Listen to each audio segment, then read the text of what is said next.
Good morning, everyone. In accordance with sections 45 and 53 of the Planning Act 1990 as amended, this meeting of the Committee of Adjustment of the City of Toronto is called to order. Before I continue with my remarks, I want to make some introductions to you. First, our panel.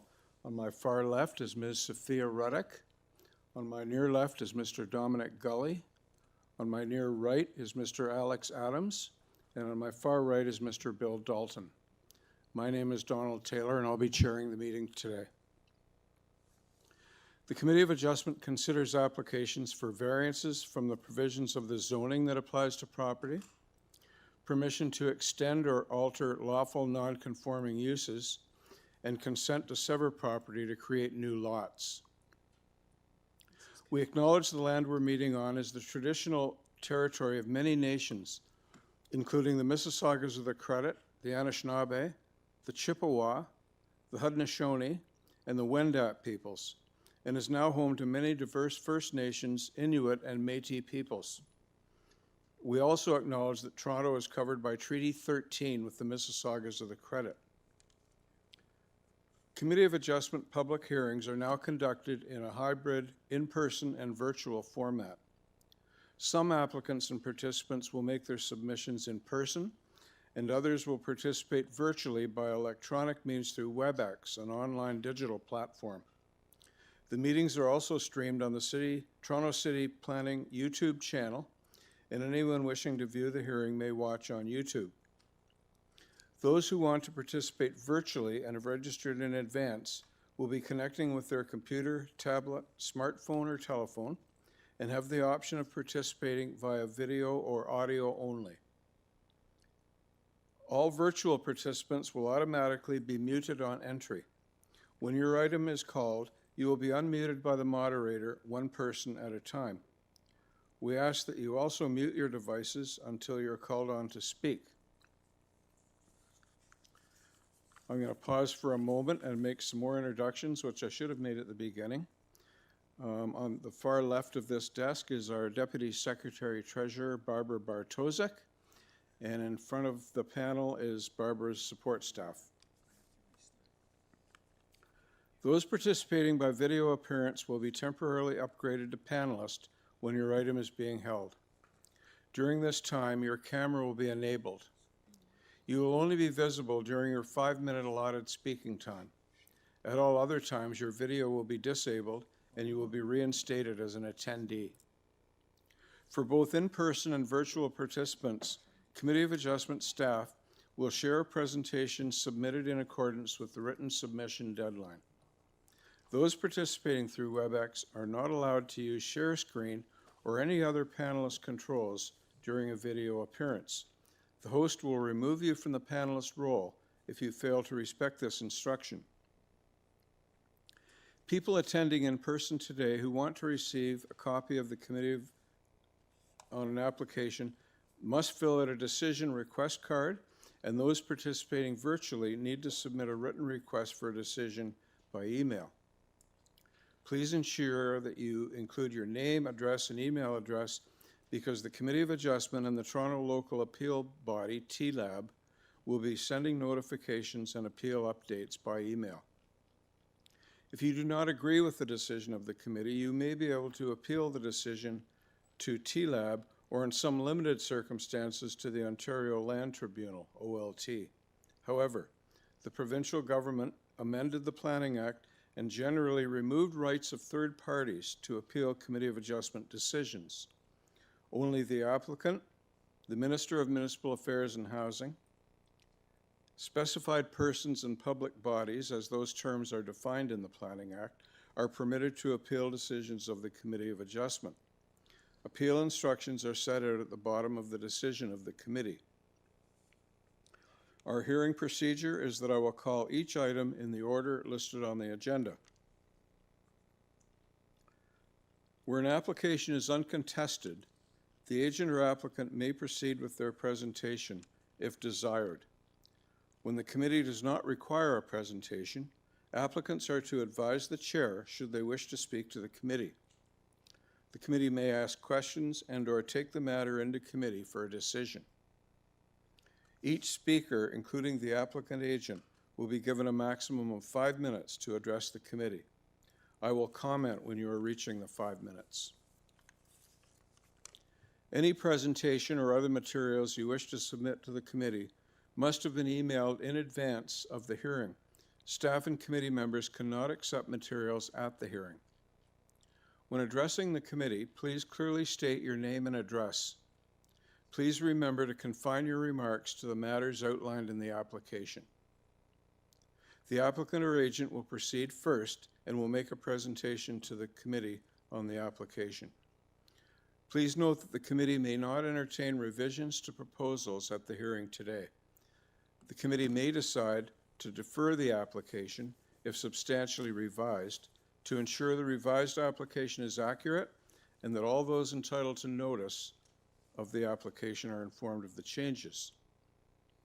Then, individuals, either in support or opposed to the application, will be invited to speak.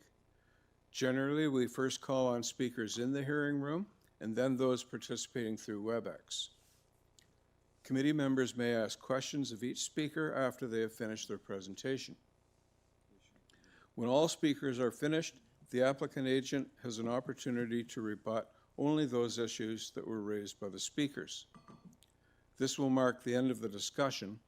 The application will then be taken into committee for a decision. Before we hear the first item, we need confirmation of the minutes of the last meeting, which was held on Thursday, February 12th.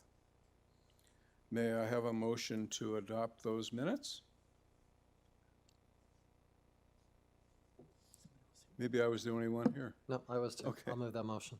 Thanks, Mr. Dalton. And a seconder? Sure, I'm going to second the minutes. Thank you, Mr. Gully. The minutes of the meeting held on February 12th have been adopted. I'll ask firstly of the panel, are there any items for which you have a declaration of interest on this morning's agenda? None? And staff, I ask you if you have any declarations of interest on this morning's agenda. Okay, I've already conferred with the Deputy Secretary Treasurer about deferral requests made by applicants on this morning's agenda, and I understand there are none. I've just been told, Mr. Chair, that we might have one for item number 2, 126 Eileen.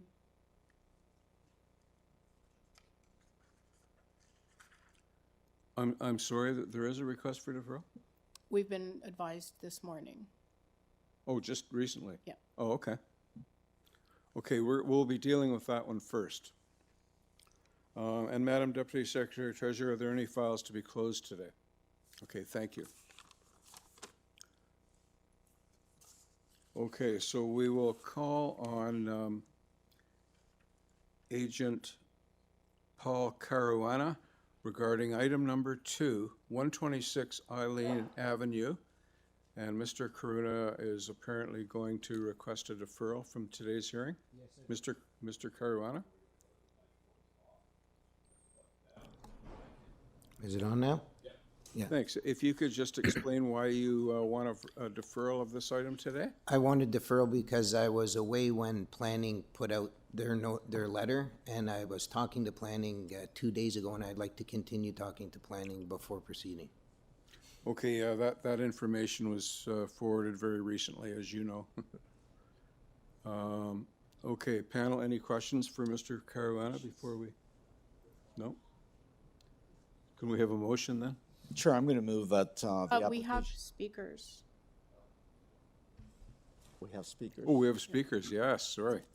Should I shut this off? You can sit down for a moment. We've got some speakers, and they're all both virtual. Firstly, we have Laura Mello. Good morning. Good morning. Ms. Mello, this is a request for deferral by the applicant. He does not want to proceed today because of some late information from the planning department. So we won't be hearing the merits of this application or don't propose to. So are you okay with this deferral, in which case the matter would be heard at a later date? I can't specify that date today, but Are you satisfied with deferring this application today? Honestly, I would prefer not. Could you just state your address for the record, please? It's 128. We are the adjacent neighbor. Thank you. Okay, I think in fairness to the agent, he's been confronted with 1 or 2 day old information. It's a planning department request for refusal. And not surprisingly, he wants some time to prepare for that, to understand it, perhaps discuss with the planning department. So are you okay with, I know you'd like to proceed today, but under the circumstances, would you be agreeable to a deferral? Yes. Okay, thank you. And I think it's our final speaker, Wilson Parker. So he's currently not online. I'm double checking my list right now. So we have no Wilson Parker online. Is there a Wilson Parker in Chambers? No. So he's not online? No. Okay, I think we'll proceed to deal with this without hearing from Mr. Parker then. So I'll call for a motion to defer or not. Chair, I believe the request is a fair request. The applicant is asking for a deferral in order for him to have further conversations with city planning with respect to their report of February the 15th. Also, there's an issue with respect to urban forestry. So I'm going to move approval of the request for deferral in order for, at the request of the applicant, in order for the applicant to have further conversations with city planning and, if necessary, with urban forestry. Thank you, Mr. Gully. Is there a seconder for Mr. Gully's motion? I'll second that. Thank you, Mr. Dalton. All in favor? Okay, item number 2, 126 Eileen Avenue has been deferred, and we'll see you at a later date. Can't specify right now when that will be. Okay, thank you Okay. very much. You're welcome. Thank Bye-bye. you. Okay, now we can proceed with the items in order, starting with number 1, 5 Bruton Road. This is an application to construct a second-story addition above the existing dwelling. There's one variance. We have urban forestry condition 1. We have 3 support letters. I believe this application is straightforward and not requiring a presentation. Panel, are you in agreement with that? Yeah. Okay, then let's call on the agent, Fernando Camara.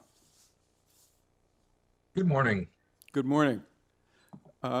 So hopefully, as you've heard, we, the panel, feel this is a straightforward application. We don't really need a presentation from you. If you'd be okay to proceed with questions if we have any, as opposed to a presentation? Yes. Okay, let's do that then. So panel, any Thank you. questions or comments for Mr. Camara?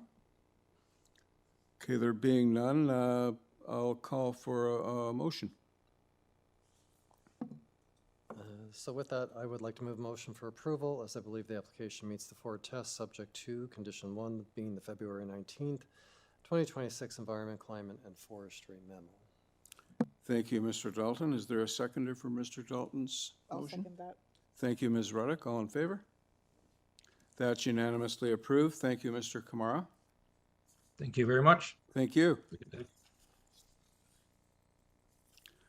Moving on to item 3, 38A, Rockcliffe Boulevard. The application is to construct a new semi-detached multiplex containing 5 units.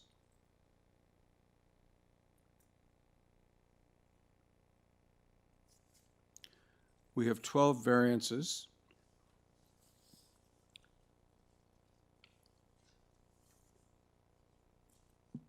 We have a presentation. Transportation Review Department has requested deferral. And in additional information, we actually received a revised application. And we have a support letter from 43 Rockcliffe Boulevard. And that's all we have. So let's call on Craig Race, the agent. Good morning, Mr. Chair. Mr. Good morning. Chair, if we could have the agent address whether he's entertaining a deferral so that we don't have all the presentations and then a deferral at the end. No, we intend to proceed. Okay. At the end of number 4. There aren't any speakers for 3. So Yes, there's they're all- 2 speakers. So there's one registered here, and then also Catherine Slade. So they're both registered for item 3 and 4. Oh, yeah, okay, we do have Mr. Bumbaka, and there's others? Yes, so Catherine Slade, and she is registered for 4 and for 3. Okay. Oops, sorry, muted Craig.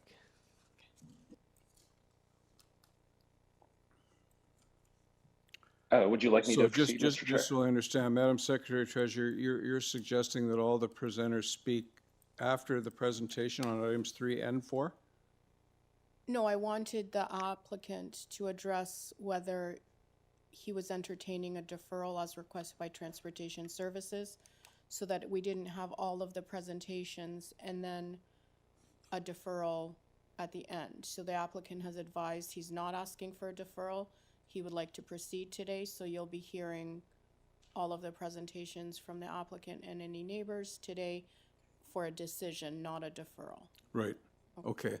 So that's, yeah, so key in your presentation, Mr. Race, is addressing the question around the deferral request by Transportation Review and whether you are agreeable or not to deferring this matter to enable you to resolve issues with that department. Certainly, I can speak to that. They have requested garbage bin storage, which we are indicating in the municipal boulevard. That can be accommodated on the site, and we will be happy to fulfill the requirements of transportation. So a deferral is not necessary. You're saying a deferral is not necessary, Yes, sir. and you wish to proceed today? Yes, sir. Okay, then carry on with your presentation then. Certainly, if staff could please pull up our supporting material. Thank you. So the application before you is for 2 5-unit buildings attached on 2 separate properties. It is being reviewed as an apartment building under the zoning bylaw. However, it's effectively similar to 2 semi-detached multiplexes that are 5 units each. Next page, please. The area this site is located in is within an MTSA where apartment buildings are a permitted use. That was on the previous slide. On this slide, you will see there is a prevalence of apartment buildings in the immediate vicinity that are substantially larger than our proposal. Our proposal does intend to fit into more of a house type lot configuration with a front yard and rear yard similar to this stretch of the street. Next page, please. If Steph wouldn't mind, just thank you. So this application would be as of right if we were only proposing 4 units per lot. This building volume fits within the semi-detached houseplex bylaw. The reason we are asking for a 5th unit on each property is to fulfill an affordability requirement for CMHC financing. So the 5th units being added on each property will be affordable, and the financing for the project is tied to that.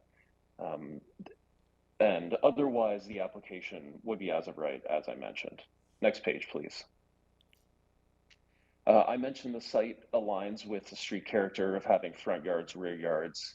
All built form elements are similar to prevalent depth and yard spaces on the street.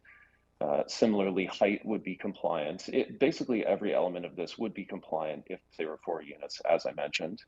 However, we did attempt to go beyond by introducing front yard trees. And you can see the bin storage in the municipal boulevard. We will be relocating those to the rear yard as is being requested by transportation staff. Next page, please. The height would also be as of right, as would all other building elements, if this was 4 units. And you can see the 5th unit is located in the basement adjacent to the front street. This was intentional to ensure any added traffic is immediately in the street, not in the private rear yards of the site. Next page, please. So my presenter just let me know that that's the end of the presentation that we have on our end. Oh, thank you. Apologies. Normally we have a slide indicating that neighbor outreach has occurred. So the owners have reached out to immediate neighbors and made them familiar with the application. So some outreach has occurred. Similarly, we've spoken to all city staff who are generally supportive, including transportation once we adjust the bin location. Thank you, committee members. Please answer any questions.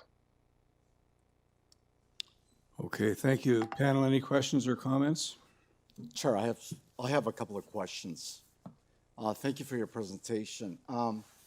You agreed to proceed on the basis that you feel that you'll be able to adhere or meet transportation services requirement. You indicated that their only request was to accommodate on-site waste management or waste storage facilities. So that's the one point they had. The second point with respect to variance number 9, that's been adjusted. Is that correct? I'm sorry, sir. Can you just remind me which is variance number 9? Sure. Variance number 9 on the public hearing notice must be revised to reflect the minimum long-term bicycle parking space is 5 spaces and removed from the reference to rate. Has that been done? That was an error on our part. We Okay. fixed it in the revision page. So that was done. Thank you. With respect to item number 3, so that was an edit from our staff. Number 3, include the following notation in the proposed site plan. The applicant and/or owner must obtain approval from Environment, Climate, and Forestry Division for any tree protection requirements or permits for removal of city-owned trees. So you're in concurrence with that, is that correct? Yes, sir. We will be following all urban forestry requirements. Okay, and then item 4, the owner will be required to submit revised site plan drawings and acceptable documentations if required, which demonstrate compliance with the above noted requirements to the satisfaction of transportation. So you're in concurrence with that as well? Yes, sir. We've also studied the impacts of relocating the bin storage onto the site, and we will still comply with soft landscaping, Okay, so there will be no your changes answer, resulting. your answer is that you'll be able to adhere to all 4 points. That's why Yes, you sir. agreed to proceed. Thank you. Panel, any other questions, comments? Yes, Mr. Dalton? Yeah, you indicated that the 5th unit is going to be affordable, and you're seeking, or have you obtained financing yet from CMHC for that unit? I don't know if financing has been obtained. I certainly know the application for financing is relying on a total of 10 units across both lots, with 2 being affordable. So has that And that- application been submitted to CMHC yet, or is it still pending? I don't know the answer to that. I assume it would have been. Okay, thank you. Anything else, panel? Okay, I just, one question. I think we can presume that your presentation covers 38A and B Rockcliffe Boulevard? Yes, sir. Okay, good. So let's call on our speakers, and we can, I guess we'll start with Mr. Bambuka. Actually, Mr. Bambuka. Chair, we should start with Catherine since she's in person. We can do her and then we can Oh, do okay. Joseph first. So Catherine Slade, if you can go Right, to the right, podium, right, please. right, right. Morning. Okay. Okay, so I live at 41 Rockcliffe Boulevard across the street. My concern with this building is that we have a potential of 10 units, and that my big concern is parking. We have a problem with very little parking space in this neighborhood. We've got small lots. This is an even smaller lot than the others, and there's no parking. We have a potential of 10 cars. Maybe there wouldn't be 10 cars, but right now, most people on the street maybe have one parking space. If I have a visitor, I have to go and move my car so that my visitor can come in and find a parking space on the street. Of course, when there's snowfall, we have a problem with parking. With the snow building up on the street, this is a bus lane. We have 2 bus routes going down the street. It's a two-lane street. It's quite busy. So the parking is a problem. There's a unit across the street that's recently built that has 4 units.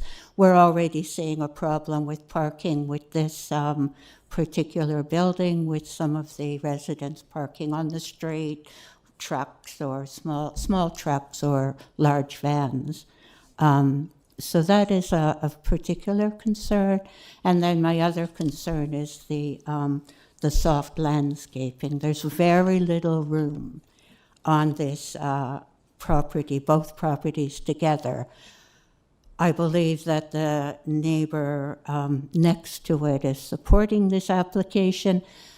That neighbor has 2 semis on a property which has 0 soft landscaping on that property, the 2 properties on number 45.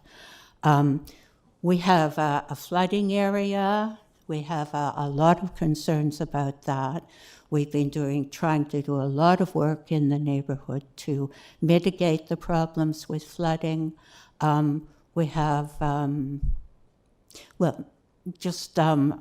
those are my objections. There's very little soft landscaping. We get promises of soft landscaping, and as soon as the buildings are put up and people pave over what should have been the soft landing, there's nothing that will stop them. It's never happened. We have also, speaking of the small apartment buildings in the neighborhood, they all have front and behind soft landscaping, plus large parking areas for their tenants. So, and there's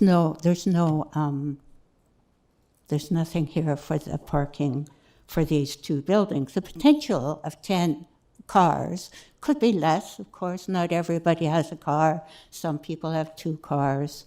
But there will be some cars, and we really don't have any space for parking. It's a bus route. We're already having problems with that at the moment. And again, the soft landscaping is an issue on that street. Many people have front pad parking. It's never ever enforced that there should be soft landscaping. We have a shortage of trees in the area. It's extremely hot and overbearingly hot in the area in the summertime. So those are my 2 main objections about this. Okay. And, okay. Thank you, Ms. Lady. If you could just stay there for a moment, just in Sure. case there's any questions of you. Sure. Panel, questions, comments? Okay, you can take your seat then, thank Okay. you. Is there anyone else in the hearing room that came to speak to 38A or B Rockcliffe Boulevard? No, so the other speakers are virtual. So we can start with Mr. Bambuka. Hello. Hello? Yes. Good morning, Chair and members of the committee. Can you hear me okay? Yeah. Perfect. All Give right. us give us your name and address. My name is Joseph Bumbaka. I live at 40B Rockcliffe Boulevard, adjacent to properties 38A and 38B Rockcliffe Boulevard. Okay, thank you. Carry on. I want to begin by saying clearly that I'm not opposed to development, and I'm not opposed to housing. I rent out my basement myself and have done so since moving into the area in 2019. I understand that the need for housing in our city. However, housing must be developed responsibly in a way that respects the planning framework that governs our neighborhood. Under Section 45 of the Planning Act, the committee must be satisfied that the variances are minor, desirable, and appropriately developed of the land, and that they are maintained general intent and proposed by both zoning bylaw and the official office plan. I respectfully submit that this proposal does not meet those tests. First, it's not minor. The application seeks relief from Section 10.80.40.1 to increase the maximum permitted dwelling units from 4 to 5. It seeks relief from Section 10.80.40.40 to increase permitted floor space index from 0.8 to approximately 1.8, more than double what is allowed. It seeks relief from Section 10.8.40.70 to reduce the required site yard setback from 2.4 meters to 1.2 meters, a 50% reduction. It seeks relief from Section 10.5.50.10 to reduce the required soft landscaping strip from 1.5 meters to just 2.5 meters. In total, 12 variances are being requested. Minor doesn't mean measurable. It means minor in impact, minor in scale, and minor in effect on neighboring properties. 100% increase in permitted density, a 50% reduction in setbacks, and near elimination of the required landscape cannot reasonably be characterized as a minor in scale or impact. Taken individually, some of these variances might appear technical. Taken together, they represent a substantial departure from the zoning framework. Second, the proposal is not desirable for appropriate development of the land. The Rockcliffe Boulevard, as already stated, is a heavily traveled street. It carries 2 bus routes. There's frequent speeding, insignificant traffic volume. Many young children live in the area, including my property myself with my own family. There's effectively no street parking available as it stands today. People regularly park partially on the sidewalk and partially on the roadway simply to drop off and pick up items from homes or people from their properties. This proposal provides no visitor parking, no accessible parking, and I guess with the change now, bicycle parking seems to be included now, but the original proposal didn't have that. Adding 10 units across 2 semi-detached buildings, potentially 20 or more residents without providing adequate infrastructure will intensify congestion and create additional safety concerns on our already strained street. This is not simply about more people, it's about the capacity of the surrounding infrastructure to safely accommodate that increase. Third, stormwater management is a serious concern, as already mentioned. Our street already experiences sewer backups, drainage issues during heavy rainfall. Reducing that required soft landscaping from 1.5 meters to 0.25 meters significantly increases hard surface area and reduces natural water absorption. Doubling the permitted density while eliminating landscaping will increase runoff in a system that is already struggling during major rainfall events. This is not reasonable. This is not responsible intensification. Fourth, the waste management. It's as long as that's going to be approved, that I don't oppose that. But we had issues with it not having proper adequate storage space. And fifth is the safety and emergency access. So reducing side yard setback by 50% reduces spatial separation between structures. Those setbacks exist for light, air, emergency access, and fire safety proposal. When combined with increased density, upper level platforms located close to the lot lines, the communicative effect raises legitimate safety concerns. Finally, I want to emphasize I'm not opposed to the 4 units permitted under zoning bylaw. 4 units reflects the city's considered approach to intensification in this zone. It's the 5th unit combined with the 12 requested variances in doubling permitted density that pushes the proposal past what can be reasonably considered minor. Approving this application would effectively rewrite the zoning bylaw. Sir, you have 15 seconds to wrap up if you could, please. Yep. Through minor variance proposals. This is not the purpose of the committee. For these reasons, I respectfully request the committee to find this proposal does not meet the 4 tests under Section 45 Planning Act and refuse the application in the current form. Okay, thank you, sir. Panel, any questions or comments for Mr. Bumbaka? None? Okay, Thomas, I believe we've heard from everyone that wishes to be heard. That's correct. Okay. Mr. Race, you have 5 minutes if you need them to rebut the evidence given by Ms. Wade and Mr. Bumbaka. Yes, thank you, sir. I'll start by Slade, addressing sorry. Thank you. I'll start by addressing soft landscaping and stormwater control. So it's important to note that the percentage of soft landscaping on this site is not a variance. It's only for strips of landscaping on the side. If this were to revert to 2 fourplexes, there would be no landscaping variance here. So it's sort of a technical element that results from the typology being redefined as 5 units instead of 4. Our effort to counteract that really stems from introducing front yard trees, which Ms. Slade mentioned are in short supply here. And similarly with multiplexes at the permit application stage, or excuse me, at the water application stage, in order to get water service, we do have to submit stormwater management calculations to ensure that our soft landscaping is adequate. And if it's deemed not to be by city staff, stormwater retention tanks have to be installed in multiplexes. So I want to ensure Ms. Slade and Mr. Benbuka that that is something that will be addressed by staff. It's not a matter for the committee specifically, but it is an element of the building permit application process. Excuse me. I'll mention with parking, there is no variance for unit parking. City Council altered the bylaw and official plan to substantially reduce the parking requirement for residential areas. The only parking variance here is for visitor parking on the site.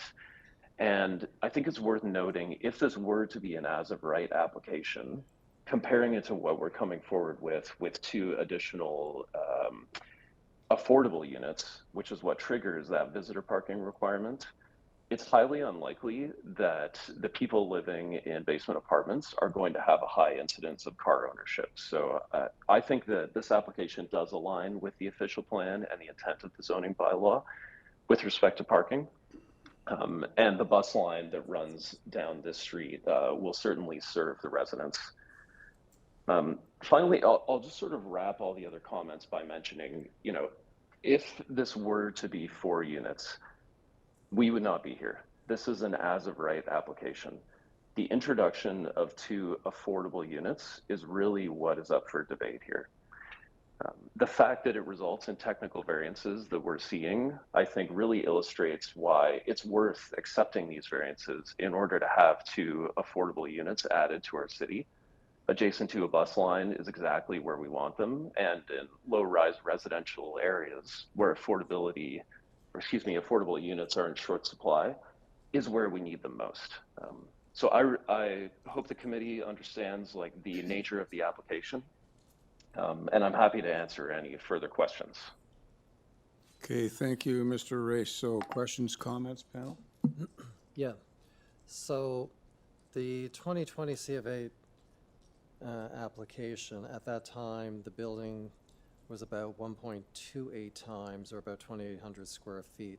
Now you're at 1.78 and 1.81 times. So it's like about 106 square meters or 1,150 square feet per building. So how much of that is for the affordable unit? Because I'm assuming the affordable unit wasn't in the 2020 design, correct? That is correct. This is totally different than that previous application, which I was not involved in, but I can estimate that.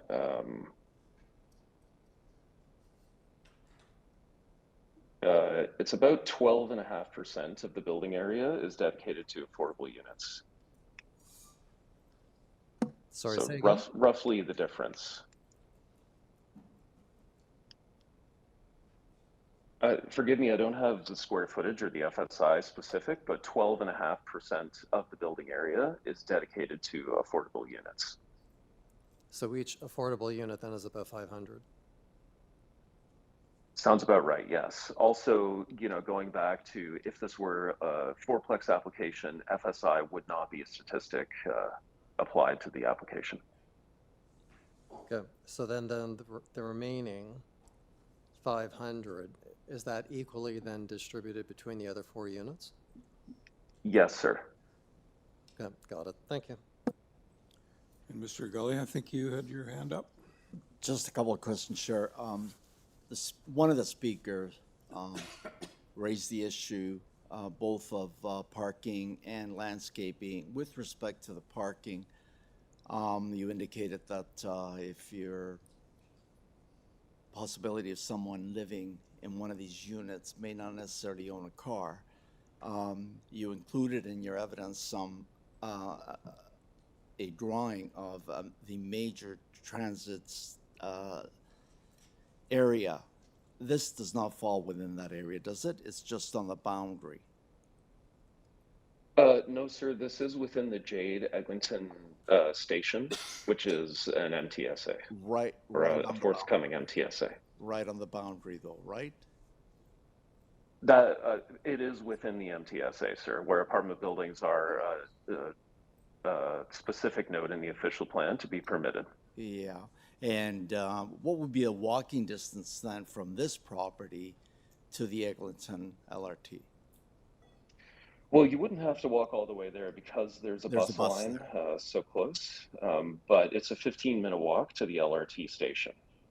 But you'd still need to comfortably, for an aging population, you'd have to get on the bus and get to that station.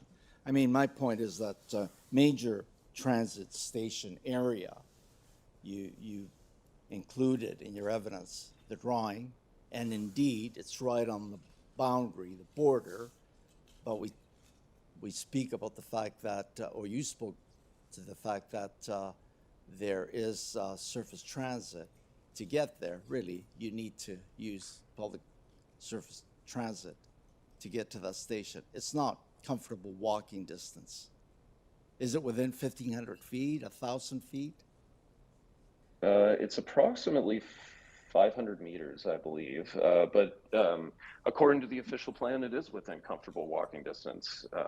Hence why apartment buildings are an intended use for this area and a prevailing element of the neighborhood. Okay. With respect to landscaping, can you tell me or us a little bit more about landscaping?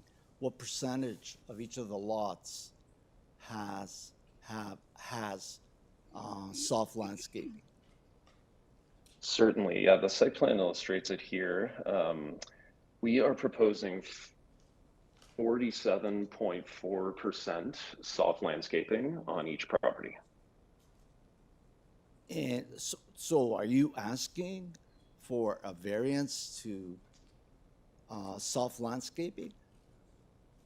No. The variance we require is for a side yard soft yard. landscaping strip.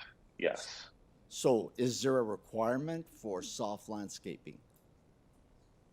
There is for the site as a whole, which we comply with. You comply with that. Thank you. Thank you, sir. Okay, Ms. Reddick, question, comment? Yeah, so one of the residents commented that you've added bicycle parking now, but I just wanted to clarify that while there's been a revision to the bylaw description of the bicycle requirement, you haven't added a bicycle parking to your plans, that's correct? Probably not in a way that would eliminate the variance because these are now considered apartments. The requirement is for a bike storage within the building, like a separate room, as well as a bike maintenance facility. Those are not being provided, no. Okay. And you mentioned that it was only visitors parking that was impacted, but there is also accessible parking, which you're not providing either. That was a requirement. There's a variance for that as well. Yes, thank you. And, you know, one can serve as both, so you're correct. Thank you. Anything, Mr. Adams? Okay. A question for Madam Deputy Secretary Treasurer. Can we make one decision on these two applications, or do we need to make two decisions?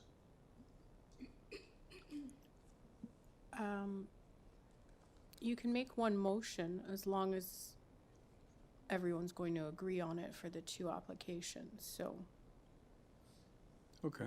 we've had one presentation. Yeah. They're similar applications, so. Okay. Then let's go into committee and discussion if we need any, or a motion.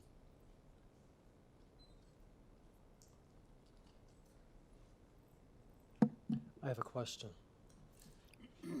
Barb, could we impose, could we impose the 4 items that Transportation Review are asking to be revisited and recirculated? Could we impose those as conditions of approval? I mean, they weren't recommended as conditions, they were issues for them to resolve.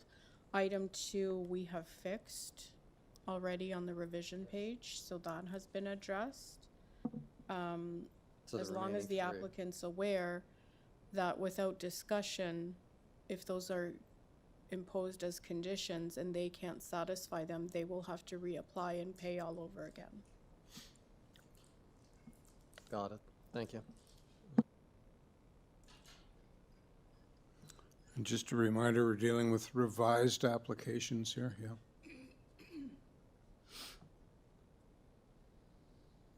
Okay, so with that, I would like to move a motion for approval for both items 3 and 4, as I do believe the applications meet the 4 tests, and there are no conditions. Thank you, Mr. Dalton. Is there a seconder for Mr. Dalton's motion?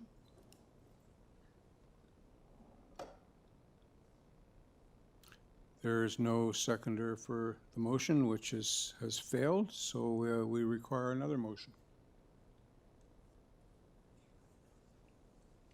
So, Mr. Chairman, I'm prepared to make a motion. I'm going to move that the application be refused.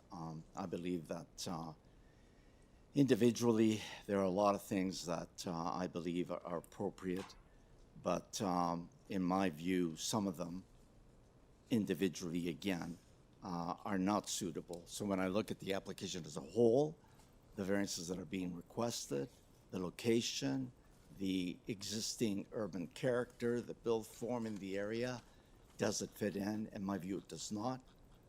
I'm moving that the application be refused. Thank you, Mr. Gully. Is there a seconder for Mr. Gully's motion? I'll second that. Ms. Ruddock, thank you. All in favor? Opposed? Okay, the motion to approve both applications carries by a vote of 3 to 2.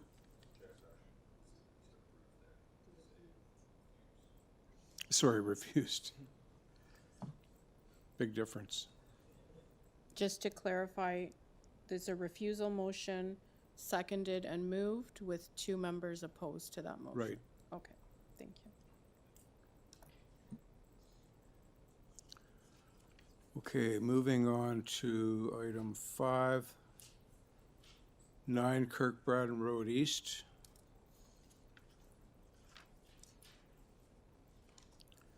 Purpose of the application is to construct a partial second-story addition on the existing dwelling. There are 3 variances. We have no comments or conditions from departments or agencies. No public participation interest. I would submit this is straightforward, not requiring a presentation. Are we all agreed? Okay, so let's invite Ozran Stambuk, the agent. Hi, this is Ozran Stambuk at 15 Moreland Road. Good morning. Good morning. Are you okay? We find this application very clear and straightforward. Are you okay with proceeding without a presentation? Yes, I'm in agreement. Okay, good. So, panel, any questions, comments? Then may we have a motion? Sure.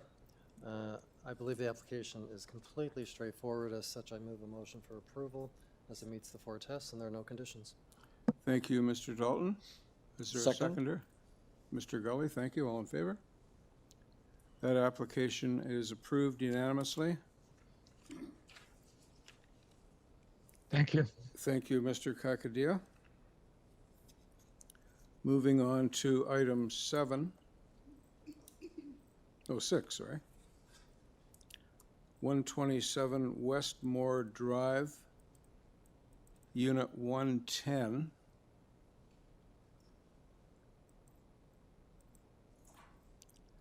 Purpose of this application is to permit a medical office use within Unit 110. There's one variance. We have a clearance letter from the condominium corporation and the Board of Managers.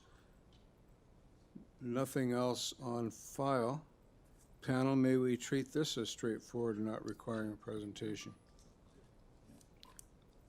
Okay, Mr. Kakadia, or Chahat Kakadia is the agent.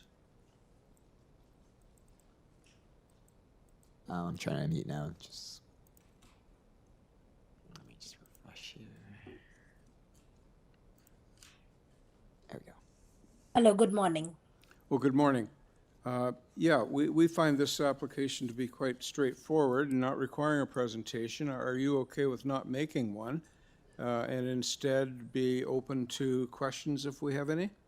Sure thing, yes. Okay, then let's do that. So panel, questions, comments? Chair, I have one question. With respect to the parking is shared. Is that correct? There's no designated parking. Yes, that's correct. It's all shared.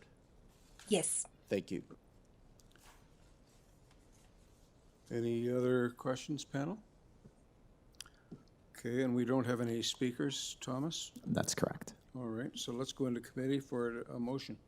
Chair, I'm going to move to the application for variance be approved. The parking is shared parking. It's not designated specifically. If the medical use does generate more parking than the other uses, it avails itself of the fact that there's a very large parking lot and everybody shares the parking. Move approval, no conditions. Thank you, Mr. Gully. Seconder for Mr. Gully's motion. I'll second that. Thank you, Mr. Dalton. All in favor? That's approved unanimously. Moving on to item 7, 19 St. George Street. Purpose is to construct a new attached garage. There are 3 variances. There's a community planning condition. Panel, may we treat this as straightforward? Sorry, Mr. Chair, we do have an additional in-person area resident that's not on your list. Okay. But yeah, just one. So additional person that would like to speak. So let's hear from that person. I guess we will hear from the agent if they can do a presentation, and then we can hear from the area resident. Okay.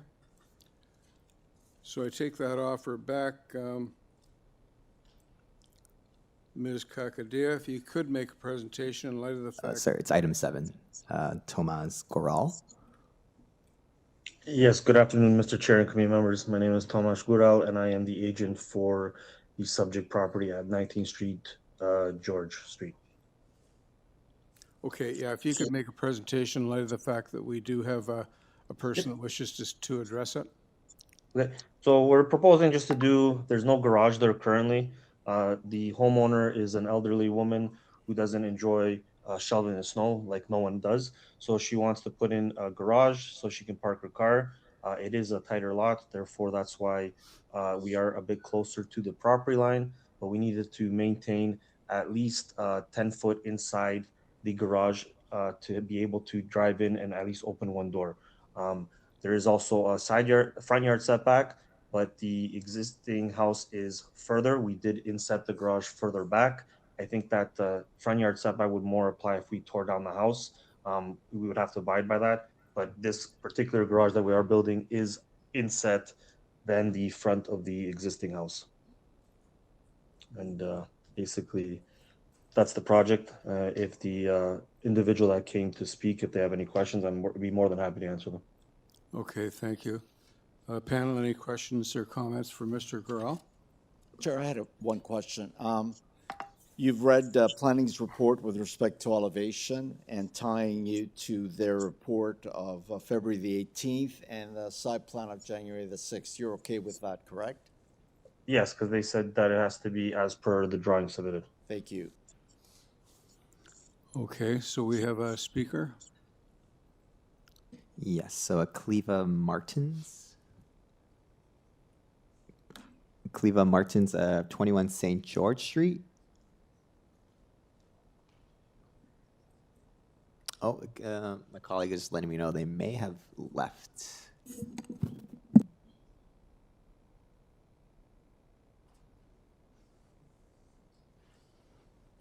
Was that 21 or 29?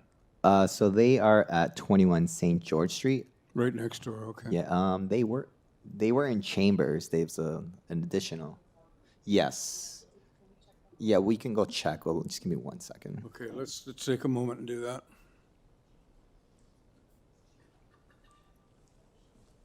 They might have gone though. Yeah.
Okay, then, let's,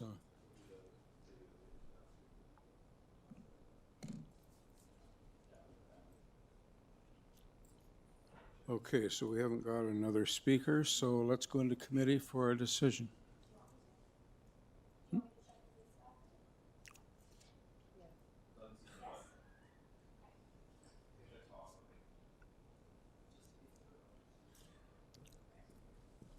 We don't typically do this.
No?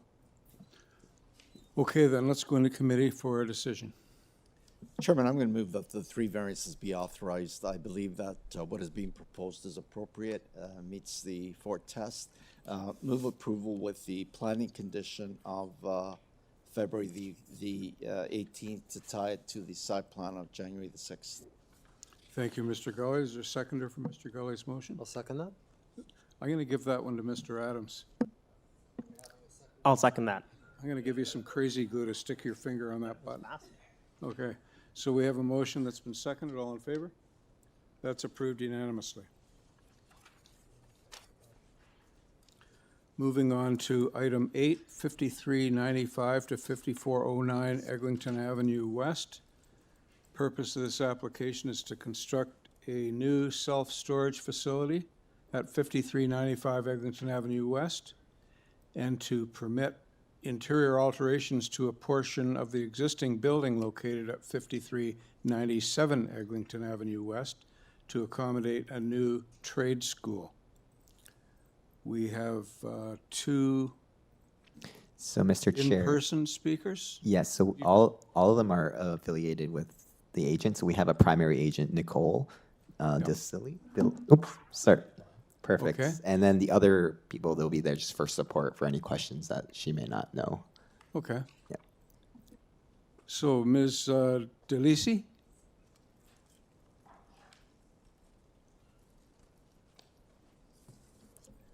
Yeah, we see that you just sent in a presentation a few days ago, so if you'd like to deliver that, be great. Yes, absolutely. I'm happy to. If we could please bring that up on the screen.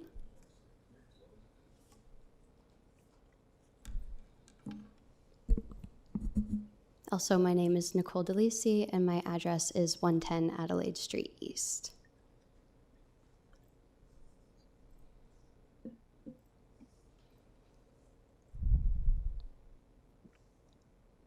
Great. You ready? Okay, awesome. So welcome to Centennial Centre. The site is located on the border of Toronto and Mississauga, and it currently consists of 8 low-rise office buildings that are approximately 1 to 3 stories in height, as you can see in the existing photos on the left. And it currently consists of 22,000 square meters of leasable office space that is currently 15% vacant. Next slide, please. The site is approximately 45,000 square meters in size, with frontage on Eglinton Avenue, accessed by 2 driveways. The proposal consists of a proposed new self-storage warehouse in the northeast corner of the site at 5395 Eglinton, and this is to facilitate a potential self-storage warehouse. And secondly, reuse of an existing tenant suite within 5397 Eglinton for a potential career college or trade school, as you mentioned, which is considered an education use under the zoning bylaw. As for the balance, there are no changes proposed to the other existing buildings on site. This slide here demonstrates that the site is well served by transit, given its location adjacent to the Rantforth Transitway Station, and it provides a variety of options for access to the site.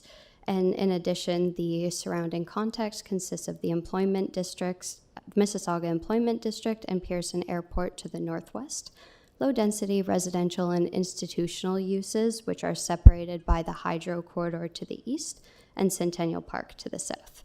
Next slide, please. The official plan designates the site as core employment, which supports production, businesses, and other economic activities. It's subject to Site and Area Specific Policy 29, given its location within the airport operating area that prohibits residential and sensitive land uses. And it's zoned employment industrial, which permits uses such as office, light industrial, and warehousing. And just a note at the bottom here that the uses that are being requested today were permitted under the former Etobicoke zoning code. The proposal itself for the self-storage warehouse is 7 stories in height with a GFA of 10,150 square meters. We're providing 12 parking spaces, 6 of which are accessible, and 8 bicycle parking spaces and 3 loading spaces. The building is subject to site plan control, and it has been designed to comply with the zoning bylaw where feasible, and it requires 2 variances. Firstly, for the location of the accessible parking and the land use. The parking was, I'm just back to the other slide, sorry. Parking was designed to maximize the on-site parking supply while meeting the minimum accessible parking rate requirement, and as a result, the location requires a variance. And the use is currently not permitted, but the purpose is to really expand the employment operations of the site through introducing new compatible uses while preserving the site's employment function. And the elevations on the next slide just demonstrate the nature of the self-storage warehouse, again, subject to site plan control. Next slide. The proposed education use in the form of a career college is proposed to be located within an existing vacant suite in 5397.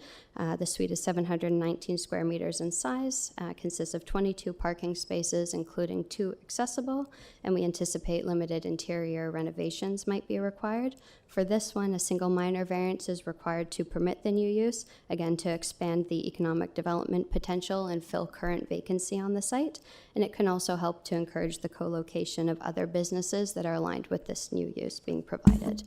Next slide. Oh, sorry, back one. The conceptual floor plan on the previous slide just indicates how a prospective tenant could use the space, demonstrating potential limited interior renovations as needed. And next slide. This demonstrates the approved education and self-storage warehouse uses that currently exist in the E-zone, with more information in the planning rationale. But these are the ones that currently operate in E-zones today for each use. Next slide.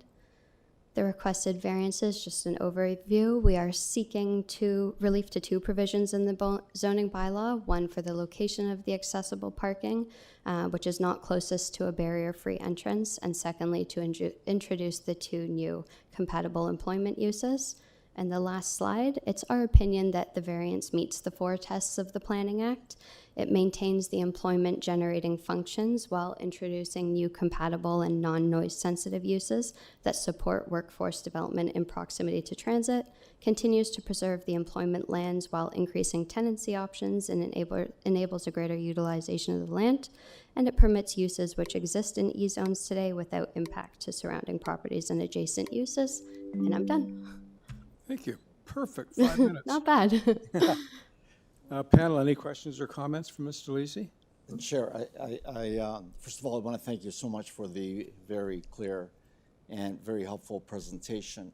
You're aware of MTO's advisory comment with respect to signage and beacons, and I guess you're also aware of Metrolink's advisory comments as well. Yes, I've taken a look. Yes, we're aware. Thank you.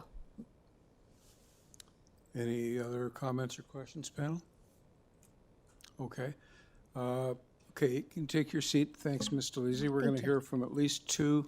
So, Mr. Chair, those are just there in the same team. So they've used the 5 minutes. They were just there for support for any questions that you may not have. But we have no additional speakers. Okay, I see that here now. Good, okay. All right then. Yeah, take your seat. Thanks, Mr. Lisi. So there are no speakers, so we can go into committee for a motion. Chair, I'm prepared to make a motion on this request for variances. I did have the opportunity to review the transportation consultant's report on parking and maneuverability. I found it very helpful, and I found the fact that it's justifiable in terms of the 2 variances that are being requested. I want to move approval of the variances requested with no conditions. Thank you, Mr. Gully. Is there a seconder for Mr. Gully's motion? Thank you, Ms. Ruddock. All in favor?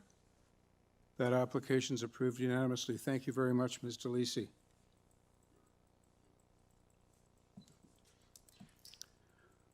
We'll now deal with item 930 Uno Drive. Purpose is to construct a new detached dwelling with an attached garage. There are 3 variances. We have Urban Forestry has requested condition 3. There are no other comments or conditions. Panel, may we treat this as straightforward, not requiring a presentation? Okay. So, Mr. Chair, we did have the owner registered, but we did have also the agent. So I'm just going to connect to the agent. I believe they'll be the one answering the questions. If you'd like, I can ask the owner, but I think it's the agent. So his name's Edward. I'll just connect them now. Morning, Mr. Chair, committee members. My name is Edward Begay, 14 Billy Side Park Drive, and I totally agree that you can get it to the committee if you don't have any questions for me. Okay, so you're okay to proceed with questions of you if we have any? Yes, sir, and I agree with the forestry condition. Okay, so questions, comments? None. Then let's go into committee for a motion. Thank you. Thank you. Yeah, I'd like to move a motion. Once again, this application is very straightforward, and as it meets the 4 tests, subject to the February 19th Environment, Climate, and Forestry Memo Condition. Thank you, Mr. Dalton. Is there a seconder for Mr. Dalton's motion? Thank you, Mr. Adams. All in favor? That's approved unanimously. Thank you. Moving on to item 10. 143 Cabernet Circle.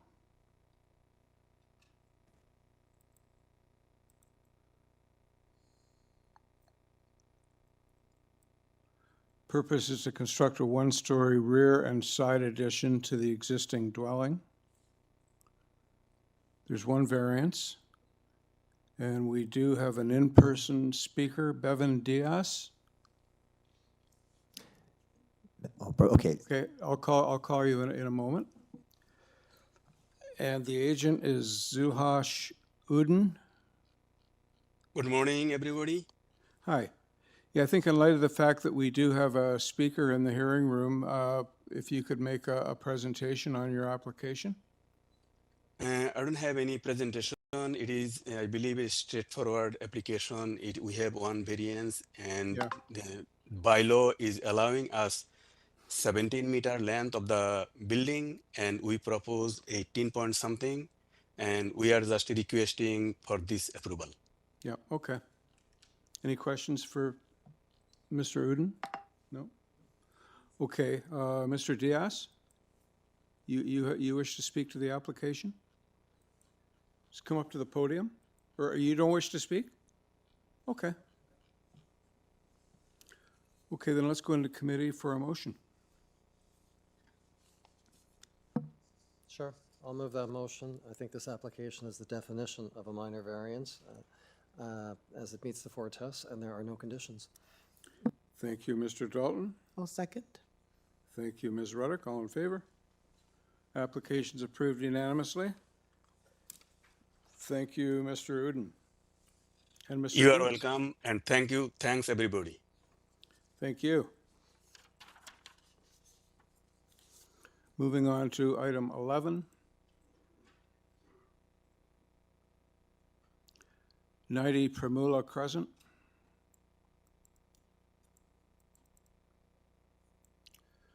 Purpose is to widen the existing driveway. 3 variances.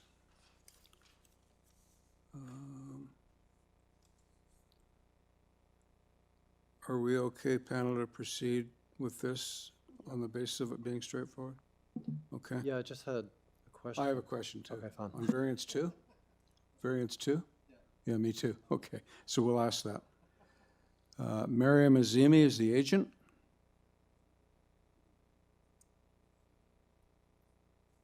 Ms. Azimi? Yes. Yeah. We do have a question for you, but are you okay with answering our question or maybe more in lieu of making a Absolutely. presentation? We find this to be a very straightforward application. Yes, I do not have a presentation as you deemed it very straightforward, but I'm here to respond to any questions that you have. Okay, let's do that then. So, Mr. Dalton, do you want to ask our question about variance 2? Sure. It says on the notice that a minimum of 75% is required, which is 25.07 square meters for front landscaping. But then it says a total of 85.6%, and that results in 21.46. Your percentage, I think, is wrong. Yeah, obvious. unfortunately, this wasn't this was the error that I just noticed. Okay. And yeah, the percentage, I believe that was calculated on and provided on our drawings are lower. It just isn't reflecting here. Yeah. So do you know what that percentage number should be? It's slightly lower, so we are supposed to be at 25.07 square meter. We are at 21.46, so I believe we are at about 60%. It would be more than that. Have you got a calculator? Yeah, yes, I do. Just how much did she say? She said 60. It's more like 70. A little, yeah, very close, very, very minor. I know, but you need to tell us the number because it's going to form part of the decision. You'll have to use a calculator because we want it correct to 2 decimal point places. Yes, absolutely. Give me 1 second.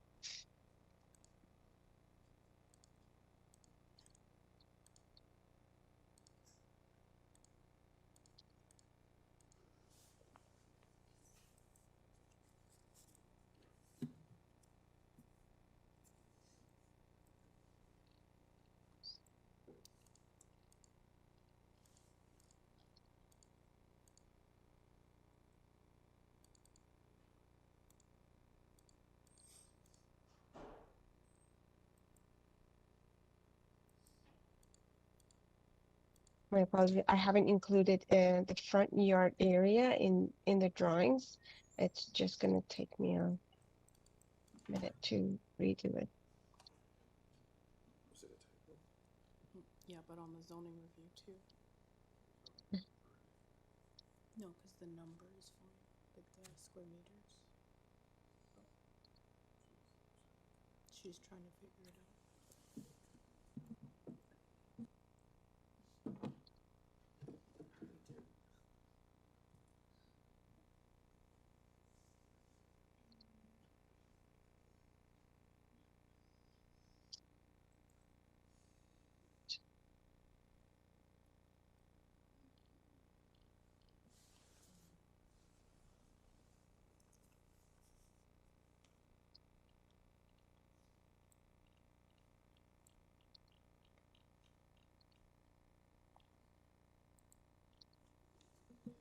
So in variance number 1, you have 50% of the front yard must be landscaping, which gives you 33.43. And then in variance 3, a minimum of 75% of the required front yard landscaping must be provided as soft landscaping. So you have to do 2146 divided by 3343.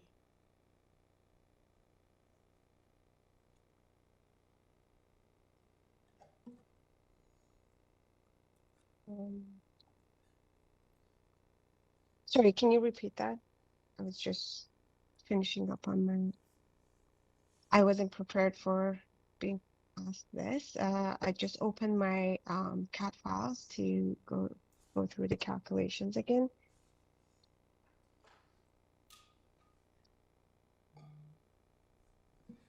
Well, the figures that you need to use are in variances 1 and 2. So the required front yard landscaping is identified. And you have what your proposed soft landscaping is.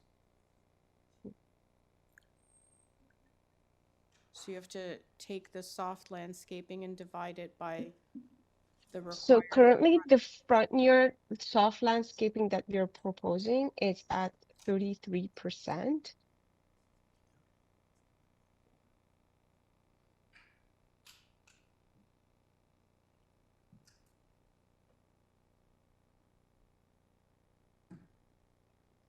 That's just soft landscaping.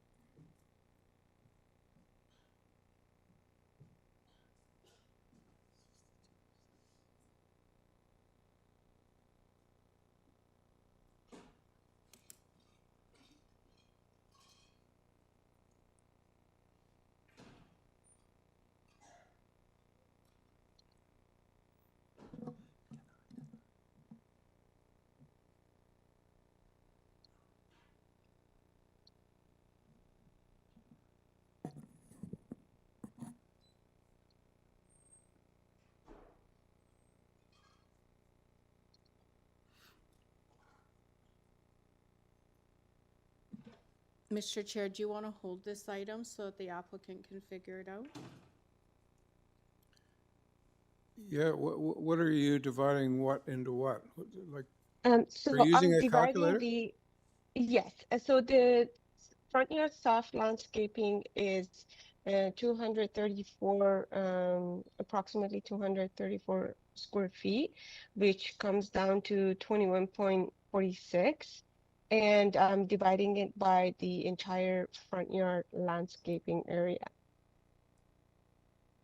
Correct. And what does that result in? It results in what I have is 34%, which I'm showing on the site plan. Repeat that. What do you have? 34%. No, Near that's wrong. 34%. That's wrong. Yes. It's about 70.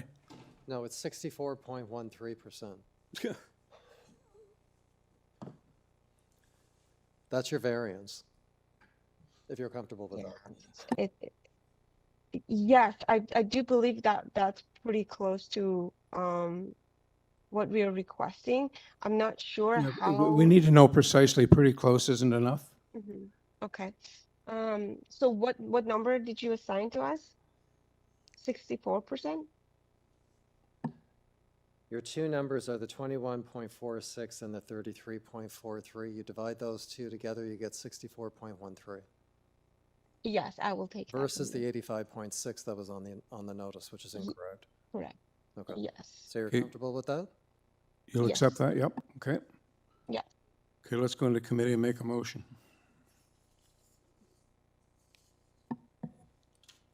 Sure. With that revision. What's that? A motion with that revision to Yeah, variance so I'll two. move a motion for the application as revised and the notice as revised, as I do believe the application meets the four tests and there are no conditions. Thank you, Mr. Dalton. Is there a seconder for Mr. Dalton's motion? Thank you, Ms. Reddick. All in favor? It's approved unanimously. Thank you, ma'am.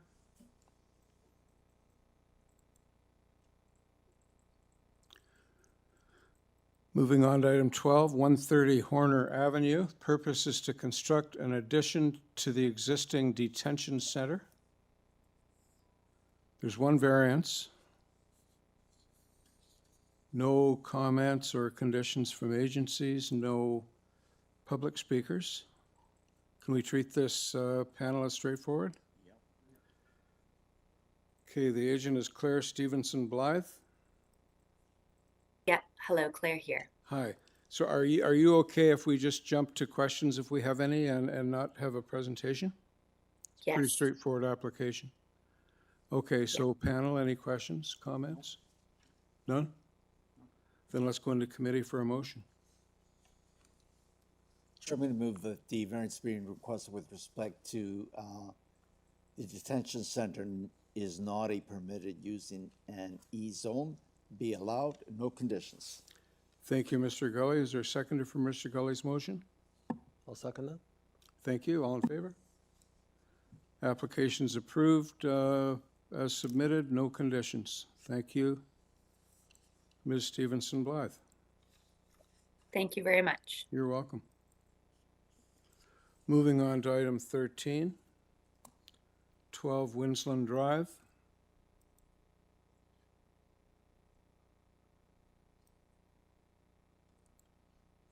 Purpose is to enclose the existing rear yard deck. 4 variances. No conditions, no comments, no public interest. Let's go into committee for a motion. Chairman, I move that. I'm sorry, should we just have the agent on just for the record? Oh. So I'll just connect it to Kevin Hughes for item 13.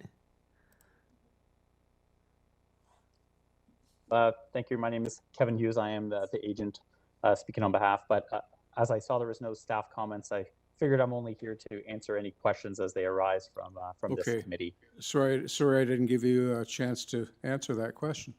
No worries. Okay, so we're in committee to make a decision. Chairman, 4 variances being requested, one relating to length, building depth, rear yard setback, and coverage.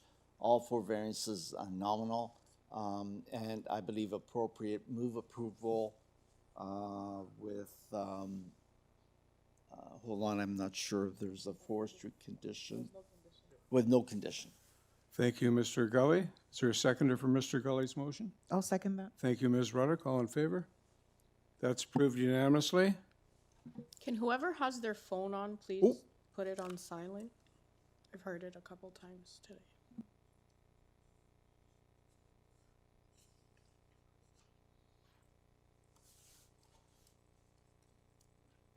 Okay, we okay?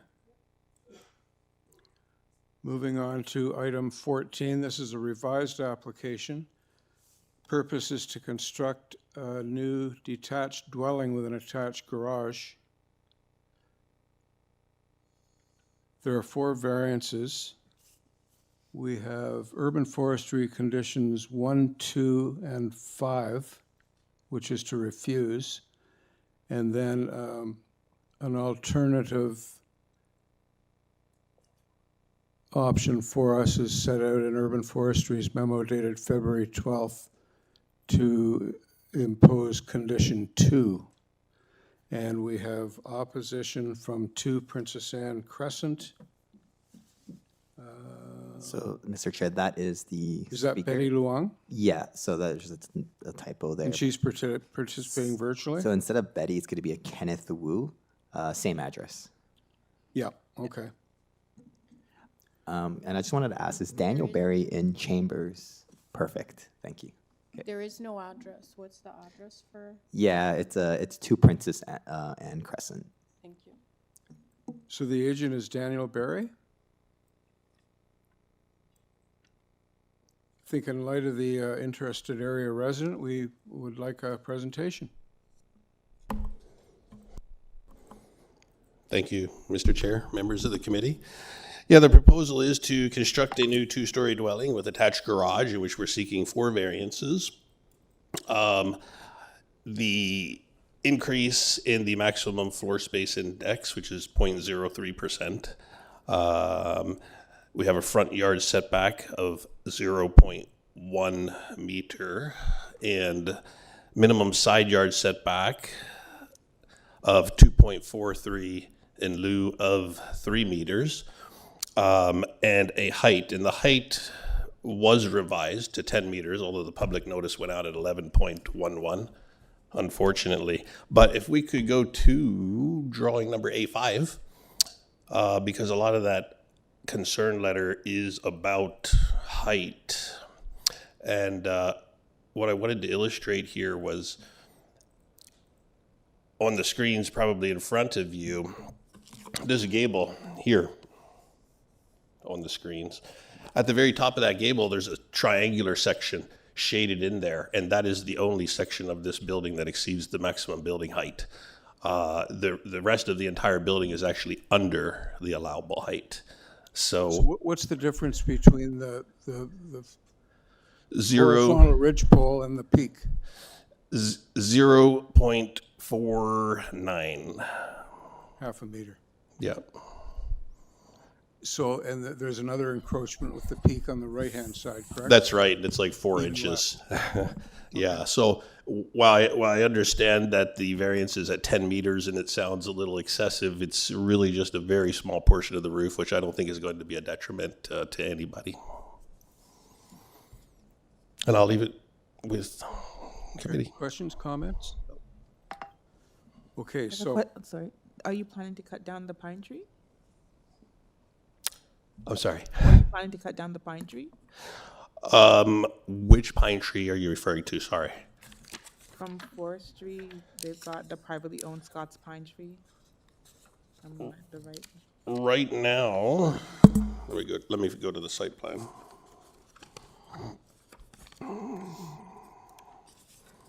There was only one tree identified in the forestry memo.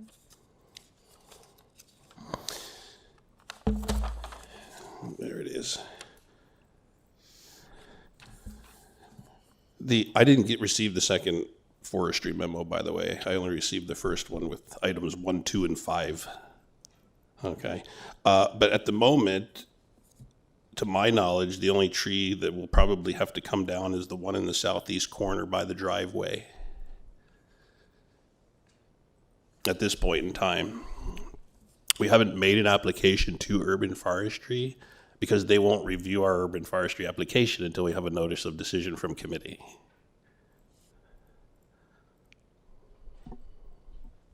But just to confirm, though, the tree you're going to have to cut down, that's not the Scots pine, the 75-centimeter tree, correct? Or is it?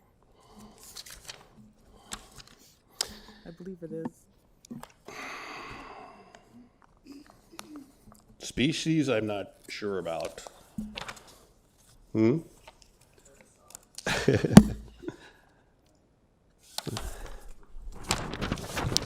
It's this tree located here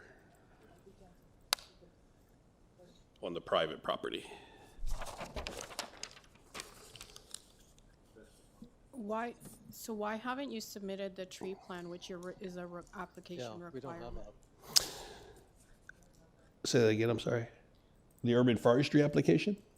No, as part of your application requirements, you're supposed to submit a tree plan, so a site plan showing your proposal as well as any trees on the property.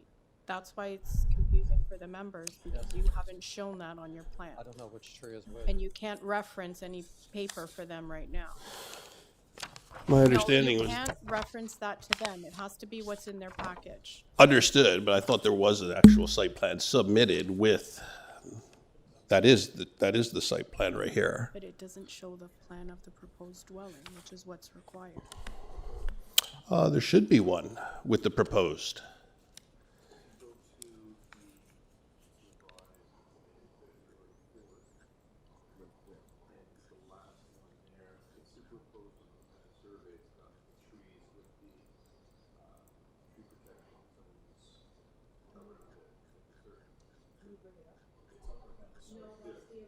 That's the original survey.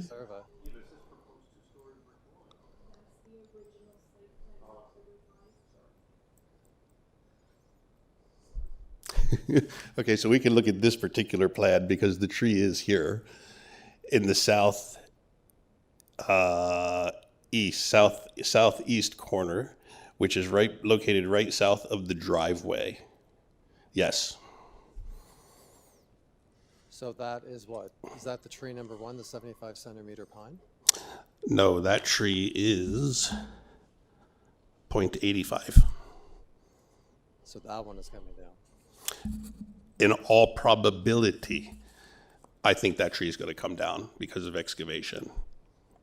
Hopefully the arborist can say otherwise.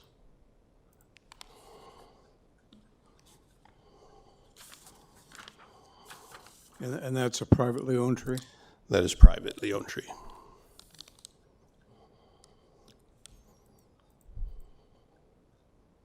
Okay, are there any other questions or comments for Mr. Berry? No? Okay. Then if you could take your seat and we'll call on at least one speaker. I have Betty Luong. Is that who we're? So it's a slight switch. It would be Kenneth Wu. I will connect them now. Okay, and he wrote a letter in as well. So is Betty Luong at the same address? Yes, but it'll be a Kenneth Wu just speaking. Okay, for that so we address. have one speaker. Yeah. Kenneth Wu, who is what, virtual? Yes, I connected them now. Hello, good morning. Good morning. Can you just give us your name and address, please? Sure, it's Kenneth Wu, 2 Princess Anne Crescent. Okay. Go ahead and present. Sure. So I just want to verify I heard correctly that the height variance has decreased from 11.11 meters down to 10? Correct. Yes, that's correct. Okay, I have no issue with that variance. Do you have any issues with the I other didn't three know about the variances? change. So I do you're- not know. The only issue I do have that just came up is that tree. I know it's a privately owned tree. I think, of course, forestry has to approve that. If the tree has to be removed, or if there's a proposal to remove the tree, how do I challenge that? Because that does create a lot of privacy between the two homes. Well, the way it's framed right now is urban forestry has imposed a condition of approval on that tree, and the application is to injure or remove. So the decision-making authority on the fate of that tree rests with urban forestry.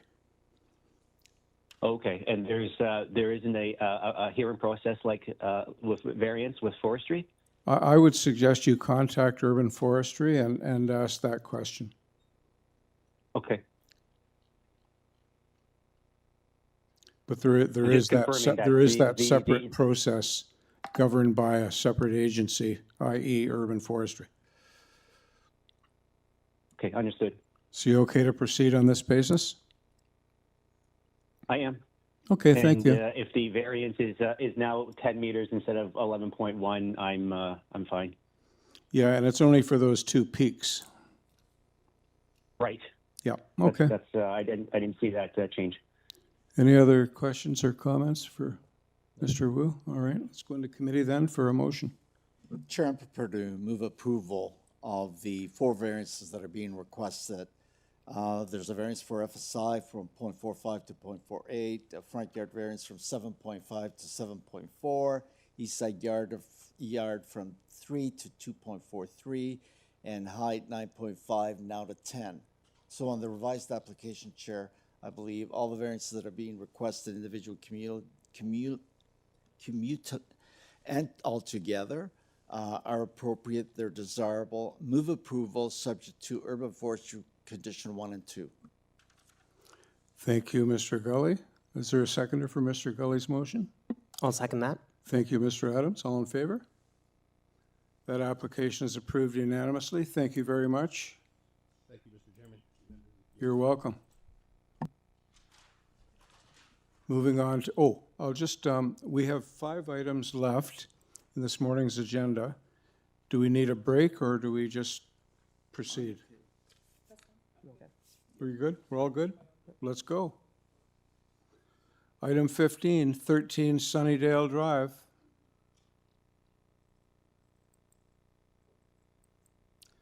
Purpose is to construct a second-story addition above the existing dwelling, a one-story rear addition, a new rear deck, and new front porch. A previous committee decision approved variances relating to lot coverage, gross floor area, side yard setback, and roof eaves projection. There are 8 variances. We have Urban Forestry has requested their conditions 1 and 2. Panel, do we require a presentation or can we consider this to be straightforward? Straightforward? Okay. So we will call on the agent.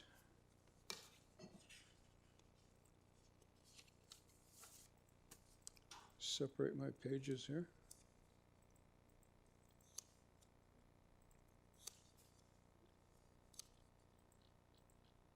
Come on. Sava Miokovic?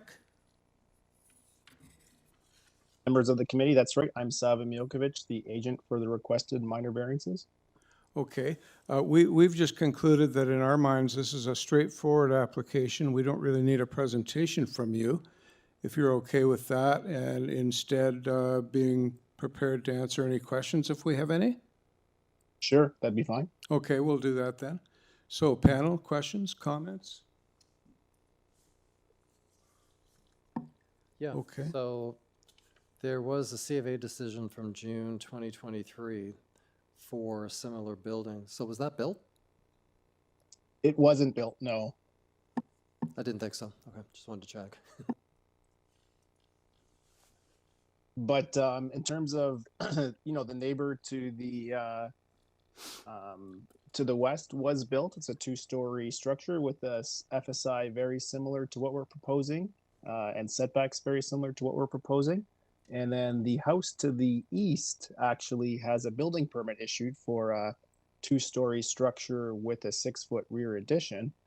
And I think what's unique about our application is the fact that the second story is actually quite shallow. It's limited to 8 meters.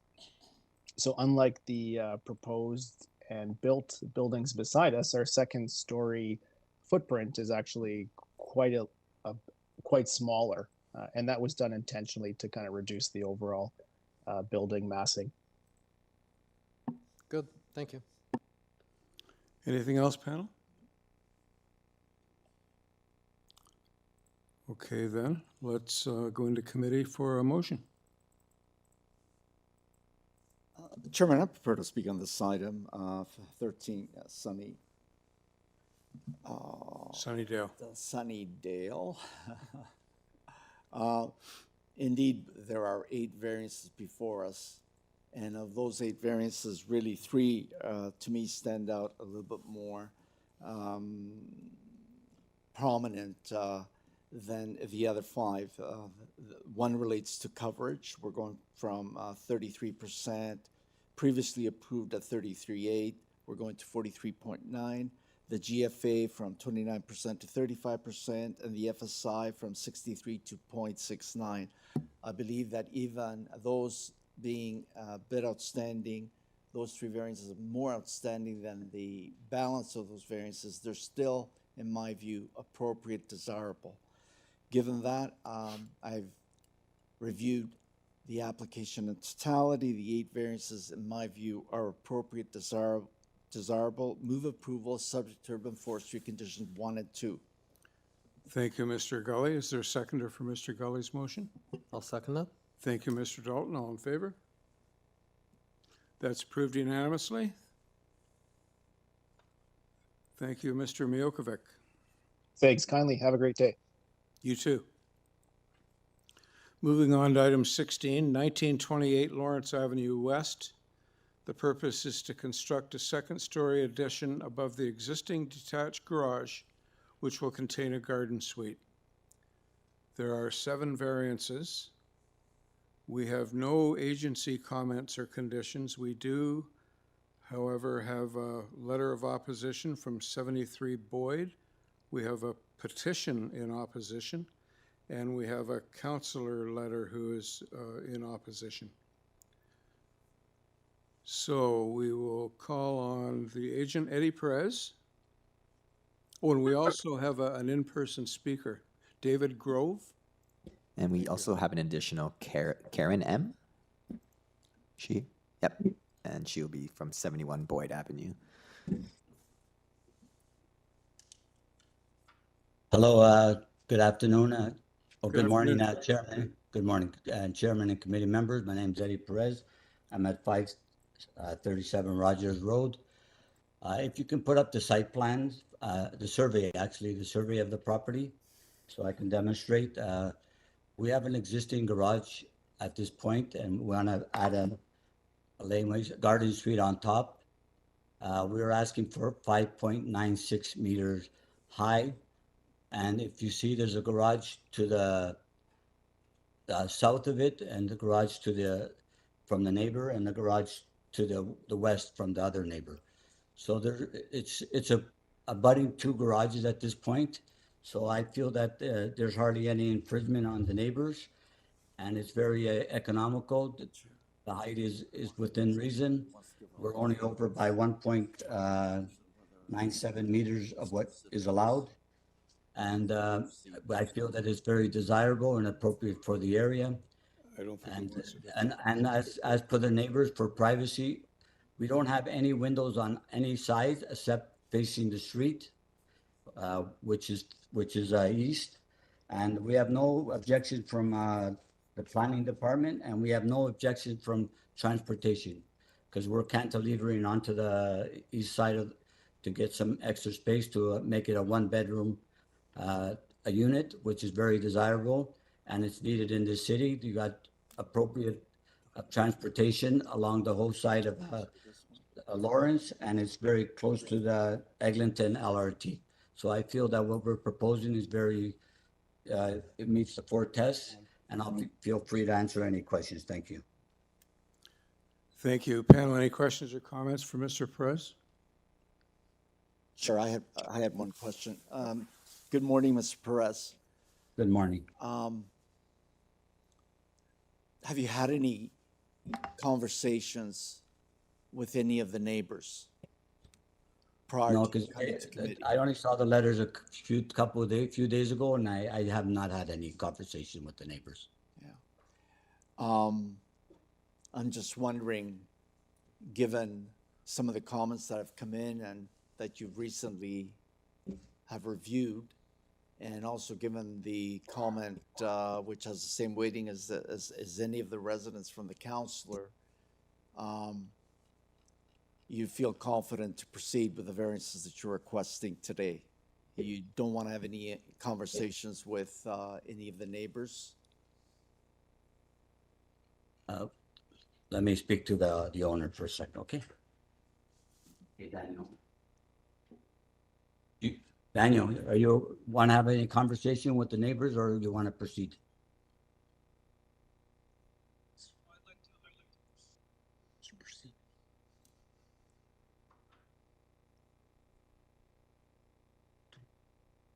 They're asking if you want to proceed today, or you want to have a conversation with the neighbors. Okay.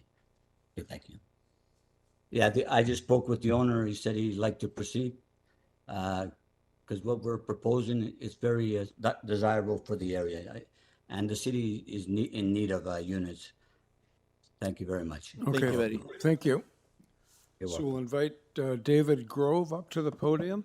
And Mr. Grove is the author of an opposition letter that we have on file.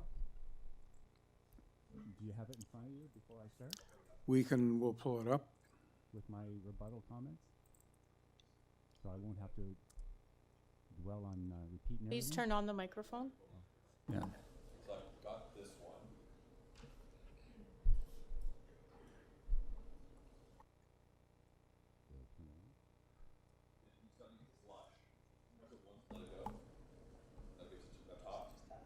Okay. Is that all you have? You don't have my entire rebuttal? It should be all in red. Yeah, I see it in red there. Okay, so I won't dwell on each individual thing. I'll just give you a summation, so I only have the 5 minutes. And I know you have a letter from our Councillor Francis Nunziata, an objection as well. So good morning, committee. My name is David Grove. I'm a retiree. I grew up in Weston. My wife and I live at 73 Boyd Avenue, where we raised our 2 boys.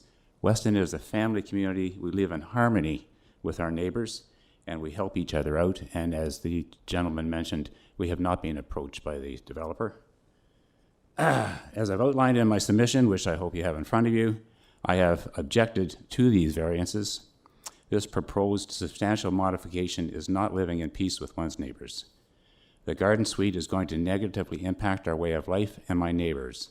It won't increase our property values, and the overdevelopment of the property is for one purpose only, to make the numbered contractor more money at our expense. Many of the so-called minor variances are not so minor. Item number 6, by reducing the minimum requirement for softscape by 167% will cause further drainage problems. We already get water runoff from this property and flood our backyards. Items 1, 2, and 3, by reducing the minimum spacing from the adjoining property to 142.8% and 319% on the east side, contravenes fire access regulations and our ability to service our own garages. Items 4 and 6, by reducing the minimum separation from the main building by a further 20%, will result in overdevelopment of a small lot. We also have concerns where they're planning on putting their garbage bins because they're supposed to be going out the front of the property. Item number 7, by increasing the width of the driveway by 143%, is the expense of further loss of softscape. They shouldn't need it for one-car garage with a single permitted curb cut. And what they show currently as softscape is actually patio stones, which is not indeed softscape. Item 5, by increasing the permitted height allowance by 148%, substantially reduces sunlight to our properties and to our large Norway maple tree. It will be a claustrophobic backyard. So altogether, these add up to significant variances to building standards and would have a negative impact on those of us that call Weston our home. The city develops minimum standards, and contractors need to abide by them. While I understand that the intent of the city is to provide additional housing, however, this particular proposal represents an overdevelopment of the site and fails to meet the required tests under the Planning Act as outlined by Councillor Francis Nunziata. For the above reasons, I respectfully request that the committee refuse this application, and thank you. Thank you, Mr. Grove. Panel, any questions or comments for Mr. Grove? I'll just say on the drainage question, I believe this is this garden suite is above an existing garage. That's correct, So- and as I outlined in my presentation, I currently have to spend over an hour after a major storm to pump out my backyard from runoff of this property, and when we've complained to the committee or to the bylaw, they say, well, you have to take them to court. Well, I'm a retiree. I don't have a lot of money to take people to court. So I'm asking that you put in guidance, if this goes ahead, that they ascertain that it will not be run off to my property or the adjoining two properties. Okay, we don't deal with drainage implications. This panel does not. But Yeah. the building permit process does require a water disbursement plan. So that's how that's addressed, not by us. Okay. Okay, so is there anything else that we want to comment on or question? But the last variance they got for this garage, as I outlined, they only had a permit for a single car garage. They went ahead and poured a pad on a weekend, and they were given a variance, but they took all the construction material and put it around the garage, so it actually caused runoff to the adjoining properties. So, Okay, yeah. Thank you. Okay, you can take your seat. Thank you. Are there any other speakers, Thomas? I believe, Karen, would you like to speak, or? Sorry, speaking on behalf of my wife Karen, we filled in a card to receive a copy of the Okay. by email. Perfect. Okay. But we echo what Mr. Corr Perfect. Thank you. Okay. So, Mr. Perez, you have 5 minutes for rebuttal. Well, hi, thank you for the rebuttal. Okay, I listened to what the gentleman had to say. As of now, there's eaves troughs are on all four sides of the garage, and that's lower, but when we do the second story, it's gonna be a flat roof, and we're gonna drain all the water onto our property. I just finished speaking with the owner as well. He's okay with reducing the height by 30 centimeters, so we'll only have a 8-foot second floor. So instead of 5.97 meters high, we'll have 5.67 meters high. And he's also agreed, because I heard the concerns about the water in front of the garage at this point has all interlocking. And my client's okay with putting permeable pavers there, so it drains the water a lot easier. And I'll be happy to answer any questions. Thank you very much.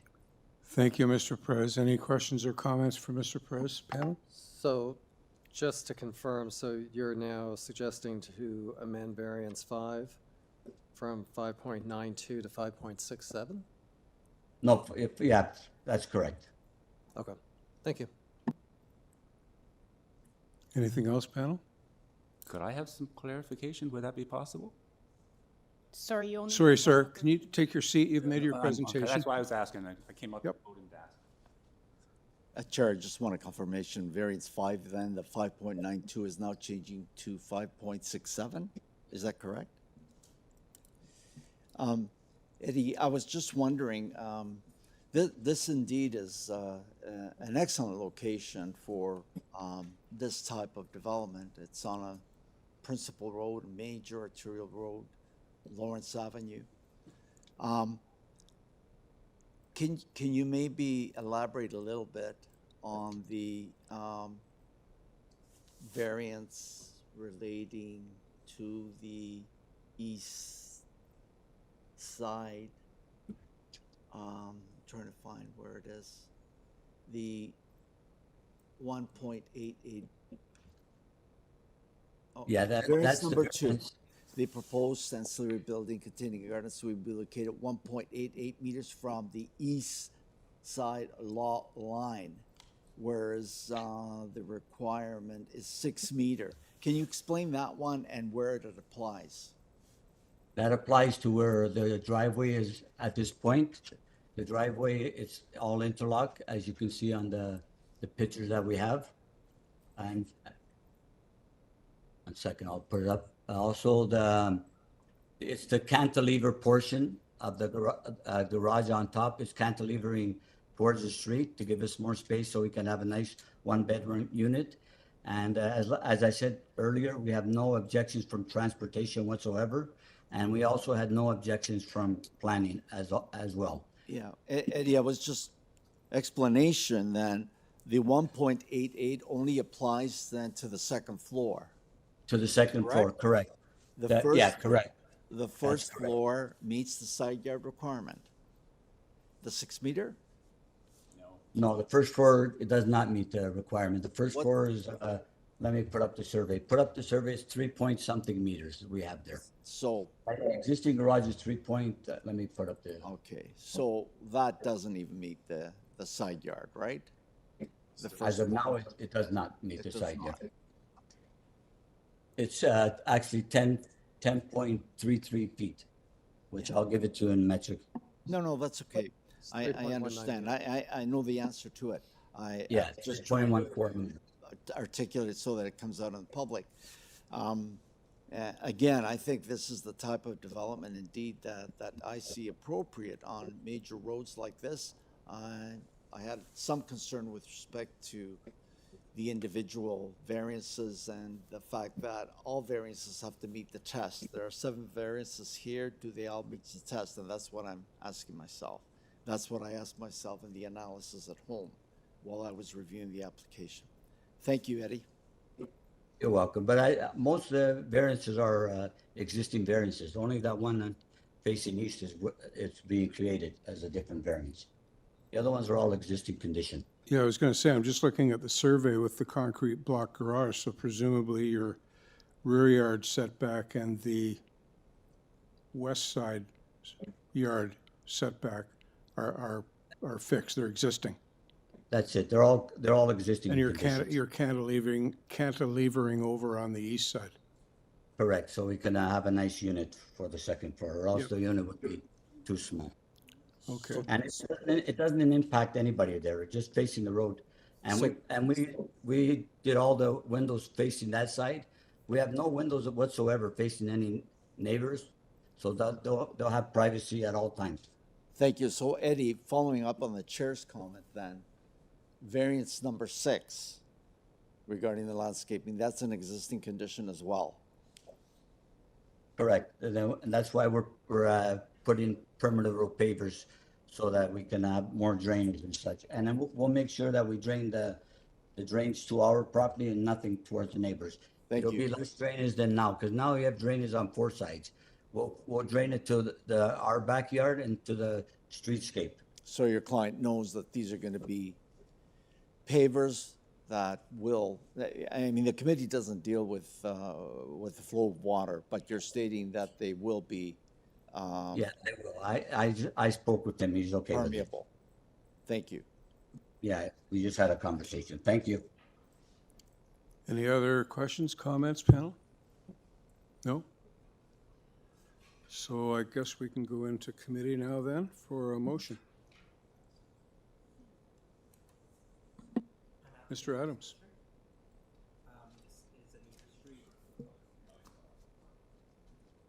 There we go. This is a major street where density is directed. This appears to be a reasonable application. I was concerned about a bit about the height, but with this new information that the revised height, I'm not as concerned, so I'm happy to move this motion. For subject to the forestry condition and subject to the revised variance 5. I don't have a forestry Are there- condition. Yeah, Not. No, sorry. no. Yes, No without the condition. forestry condition, sorry. Okay. Okay, thank you, Mr. Adams. Is there a seconder for Mr. Adams' motion?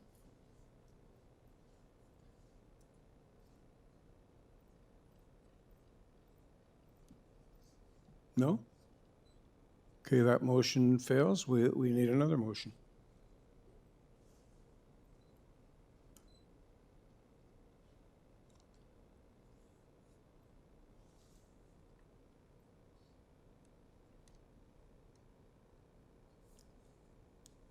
I'll make this one. I'm concerned that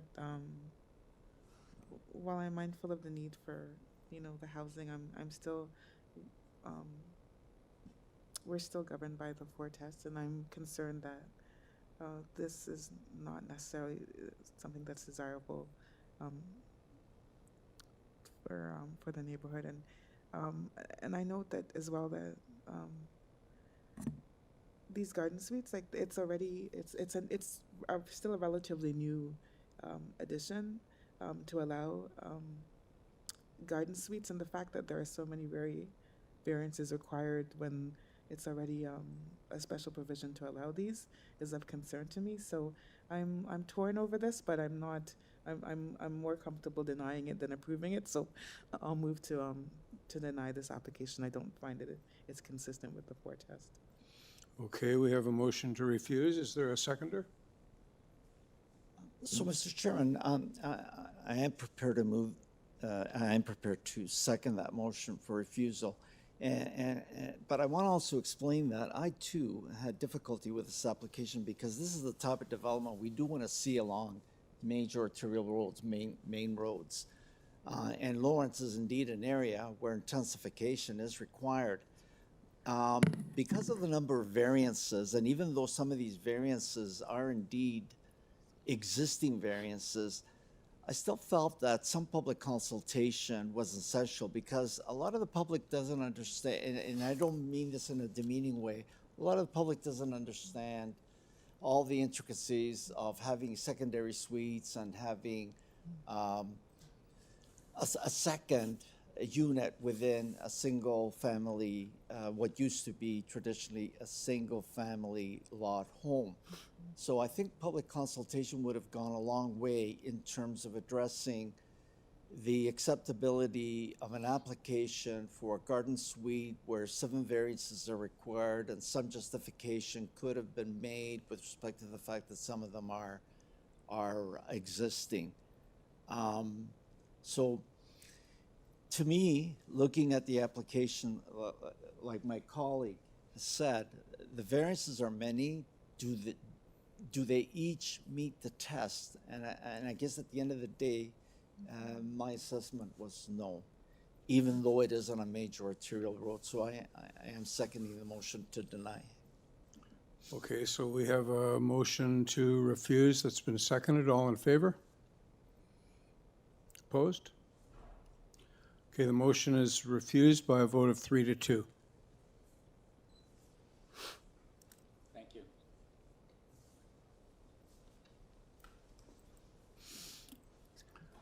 Moving on to item 17, sorry. 70 Eagle Road. Purpose is to construct a new detached dwelling with an attached garage and a secondary suite. There are 2 variances. We have 4 support letters. We have no other agency comments or conditions. Do we have any speakers? I don't have any on my list, Thomas. No? No. Okay. So panel, may we treat this as straightforward, not requiring a presentation? Yeah. Okay. William Hall is the agent. Mr. Good Hall? morning, Mr. Chair and committee members. My name's William Hall, Architrave Design Architects here in Etobicoke. And your address?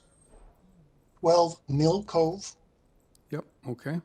So are you okay with, in lieu of a presentation, answering any questions if we have any?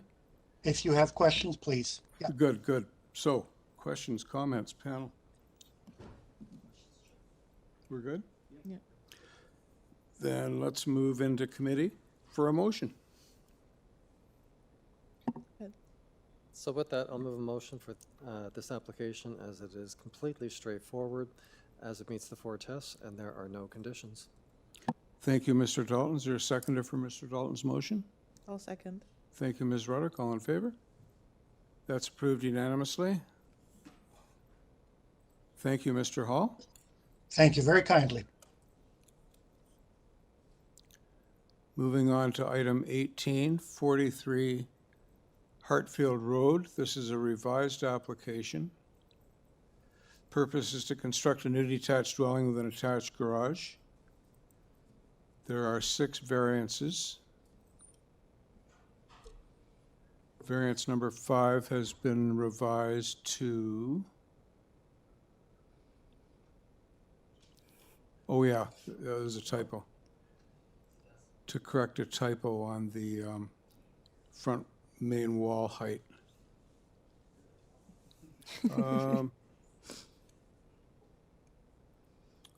And we have opposition from 36 Hartsfield. So, Maya Marchese, I think in light of the opposition letter, I don't believe anyone's in the room to speak to that or virtually. No, Mr. Chair. Yeah, maybe if you can just spend 5 minutes if you need it to justify and explain your application. Yes, thank you.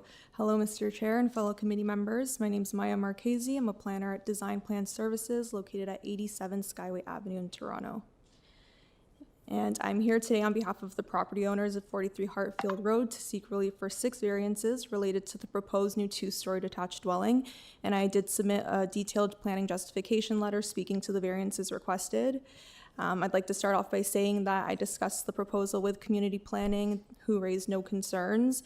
I also understand there was the one letter of opposition submitted, which I reviewed, and I believe that my submitted justification letter provides rationale speaking to those concerns raised.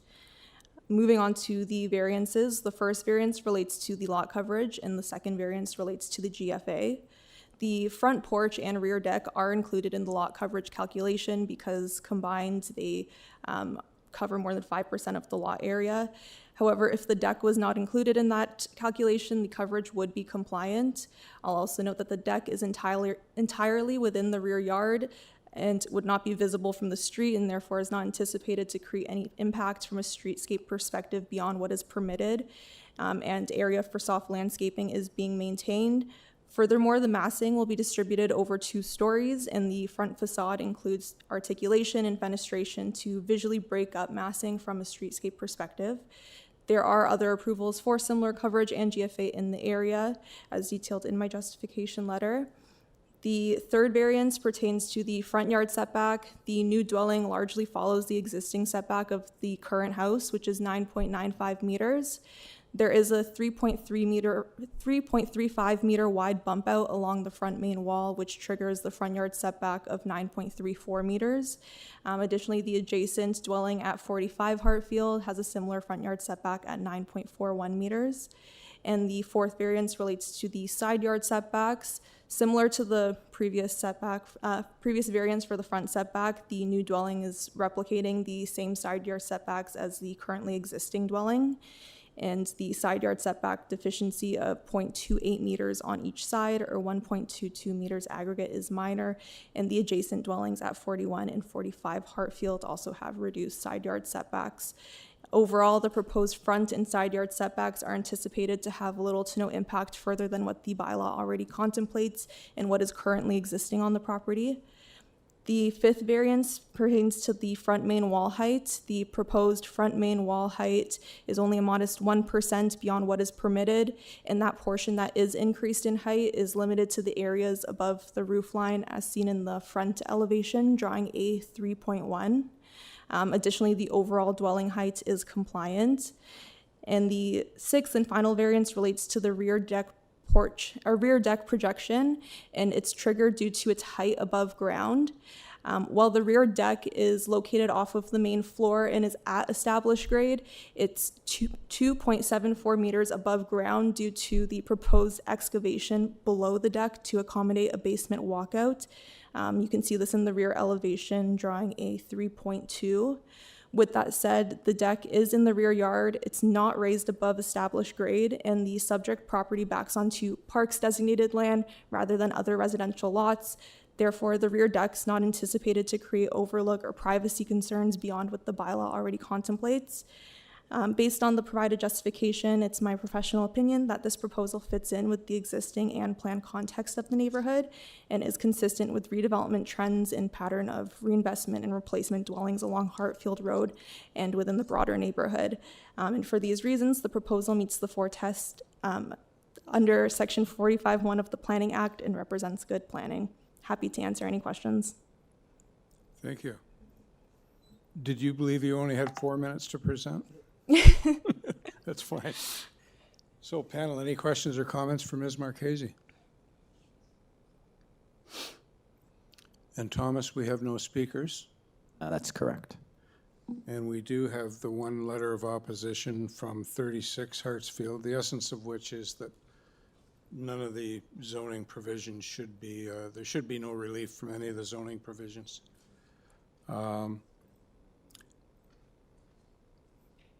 So I think we can go into committee then for a motion.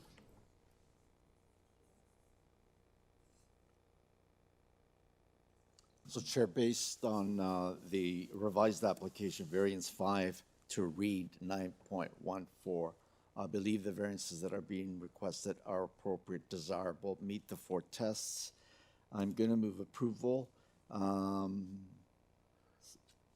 with no conditions. I have reviewed Design Plan Services Incorporated justification report of February 19th, and the presenter highlighted all of the issues relating to the variance that are being requested, so I'm satisfied that it meets the test. Approval, no condition. Thank you, Mr. Gully. Is there a seconder for Mr. Gully's motion? I'll second that. Mr. Dalton, thank you. All in favor? That's approved unanimously. Thank you, Ms. Marchese. Our final item on this morning's agenda is item number 19, 136 Roundtree Mill Road. Purpose is to legalize and to maintain the existing shed and to maintain the existing garage in the rear yard. There are 2 variances. We have clearances from Ravine and Natural Features and TRCA, who notes that a permit is required.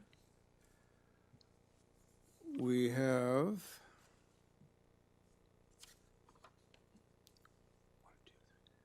five registered speakers, all virtual.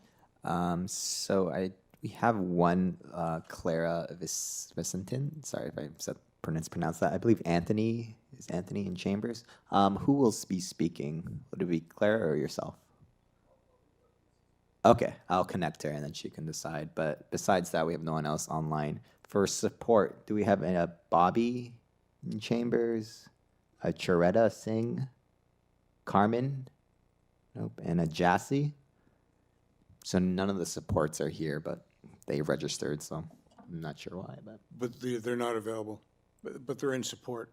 So the only one we don't know if it's support or opposed is Clara and Anthony Vicentin. Yeah, I believe they just have a question just to clear up. I'm not sure if they're in either. Are they available to speak? Yes, so we have Anthony in Chamber, but I can connect Clara once the agent goes first, and then.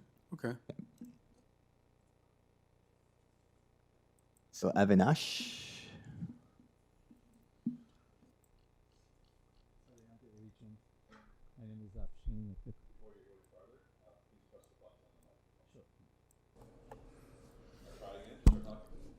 Hello. Yes, thank you.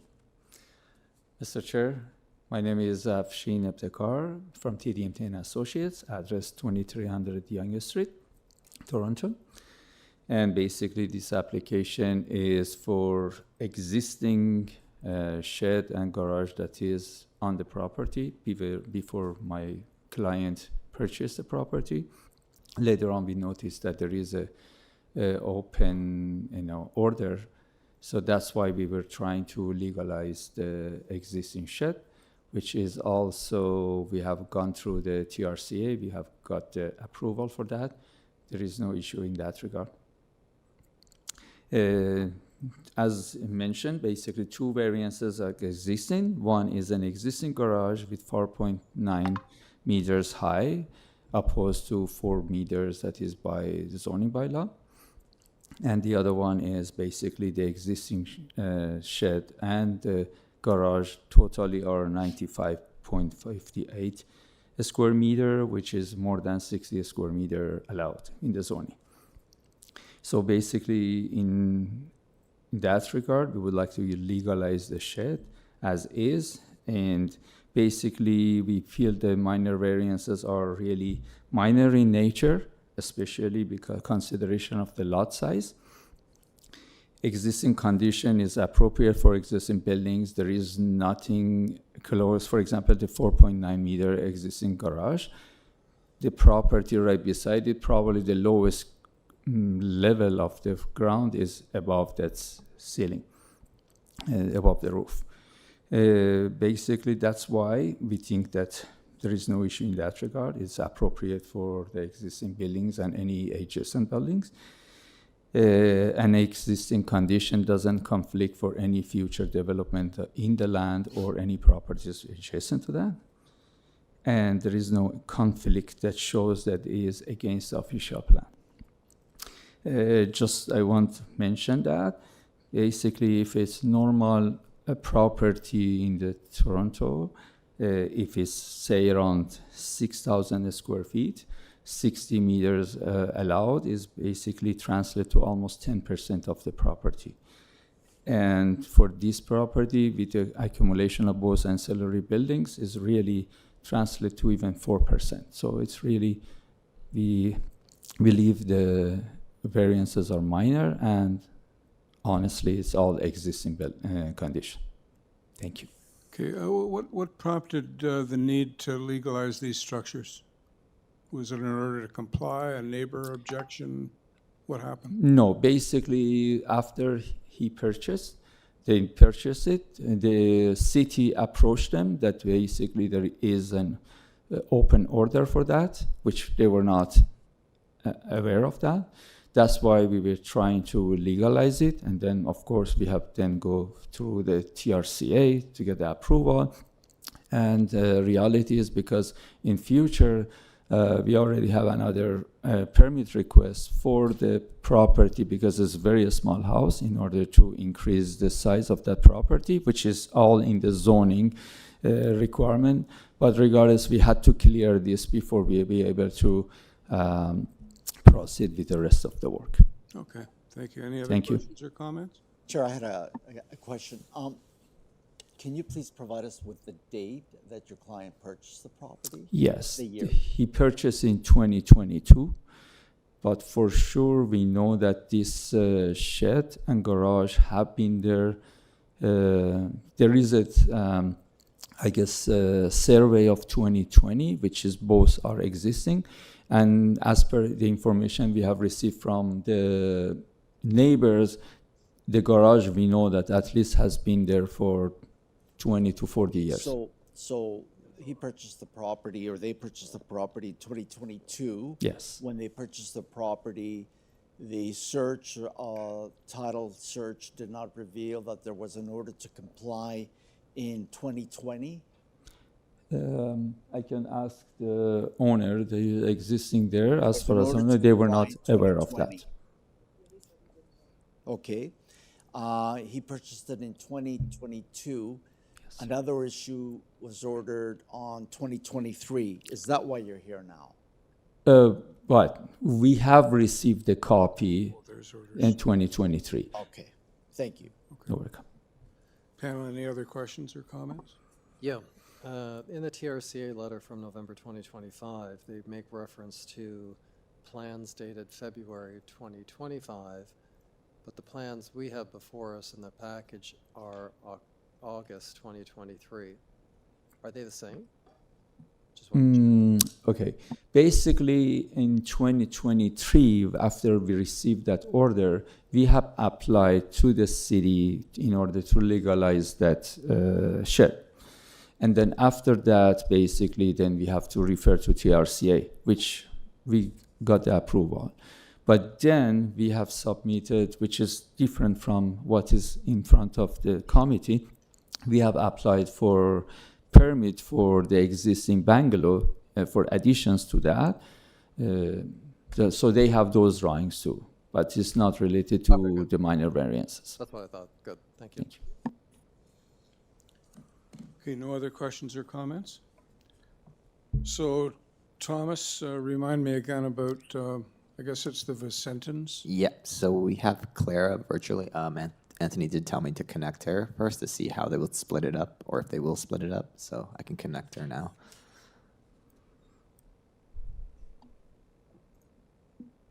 Go ahead, Clara.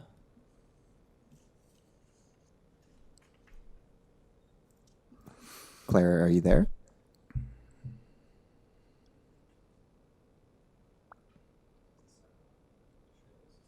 Okay, so we have Anthony in chamber, so we can have him come up.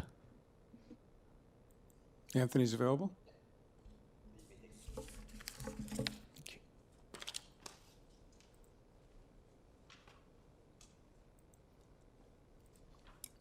Good morning. Morning. I wasn't prepared to speak, but basically the variances are fine. Sorry, what's your name and address? Sorry, Anthony Byzantine, 6 Emily Avenue. Okay. We have no problem with the variances. realizing that these are new neighbors, we had no idea that the previous neighbors, the previous owners, had no compliance with what they've put on the property. That land down there is all floodplain from Hazelton, the flood of Hazelton, whatever that was. I can't remember now, 1950 something. They do require a permit from the Toronto Region Conservation Authority. Sorry? They do require a permit. Right, so from that structure that was put up, I don't know if it ever had a permit. If they did, it's obviously... Well, it looks like they didn't. It's obviously over what they were supposed to have done. So basically, our main concern was that they've toiled away land from back there. Our property is 40 feet above it. The landscape is like... You're directly behind this property? Adjacent to it. So we're literally... Yeah, if you pull up, there's trees in our backyard which are 60 feet tall, and the root system is in that property.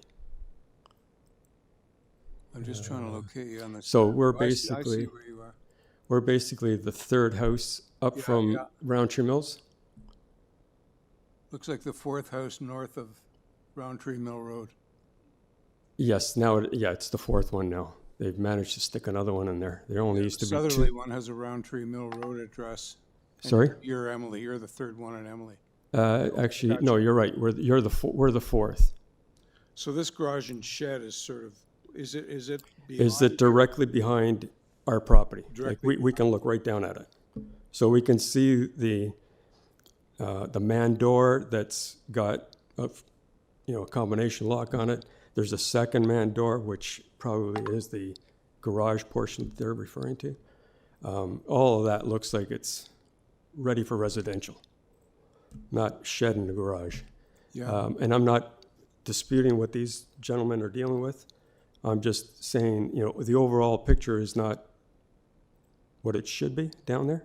And our landscape, basically from Roundtree Mills right up to the end of their property, is all looking down at this property. And so we've got trees that we're looking at which are rooted on that property, but extend up beyond our property at least 20, 30 feet. So they're long trees, they're big, like 40, 60 foot long trees. So all of that issue is what I'm concerned about, not so much the elevation of, a garage or a shed. Yeah. Anyway, thank you for your time. Any questions for the gentleman before he leaves? Comments? No? Do you see the existing structure as having any impact, any adverse impact on you? No, the structures have no impact. Like if they talking about building a bigger house, I'm sure it's going to go right where the existing house is, if they're allowed to get away with that. But again, it's all the earth, the removal of the earth that's been going on over the years. Where I'm not faulting these individuals. Yeah, it's prior people who have come in with cranes and whatever. You're a good neighbor. Thank you. No problem. Thank you. Okay, Madam Deputy Secretary Treasurer, do you feel there's a need for a rebuttal of what was just said, or maybe some commentary, or? I mean, in case the applicant wants to. Okay, I'll leave that optional. So we're not going to hear from anybody else? That's it. Okay, Mr. Curran, you have an opportunity to speak to what your neighbor just said if you wish. Otherwise, we can proceed. I'll exchange numbers with my neighbor, and any questions they have. So you're the homeowner? Yes, correct. So Sorry, we need your name. Avinash Karan. Oh. 136 Roundtree Mill Road. So the owner registered, it was the agent who was on file that spoke. So who spoke before? Because we need. Mr. Curran in the white shirt. No, it's Sorry, I'm Mr. Karan, and that's my agent, Afshin. Afshin. He's on IBMS. He came a few minutes later and wasn't able to. So you're the homeowner, register. he's the agent, or vice versa? He's the agent, I'm the owner. You're the homeowner. Correct. Okay, do we normally require the agent to handle the rebuttal? It's just one can rebut, so that's fine. One, it doesn't have to be the same one. Okay, you have permission to rebut or speak to what your neighbor said, if you Yeah, wish to say anything. Oh, no, I will just have a You're okay? conversation and answer any questions he has. Thank you very Just much. offering the number to the neighbor. You just said you want offer his number, your number. to Yeah, the neighbor. I know That's where all they you were live. saying? Yes, Okay, correct. great. Thank you. Nothing else for the homeowner? No? Okay. So then let's proceed into committee for a motion. Chair, I'm prepared to move approval of the variances being requested. In my view, the lot is so huge, so long, so big. The structures themselves are so separated from any of the homes backing onto this lot that there's really no adverse impact, particularly because of the topography. Move approval, no conditions. Thank you, Mr. Gully. Seconder for Mr. Gully's motion? I'll second that. Mr. Dalton, thank you. All in favor? That's approved unanimously. Thanks, all of you. So we're now in recess until the afternoon session. Should we say 1:15? Just over an hour from now? Okay, we will meet again then at 1.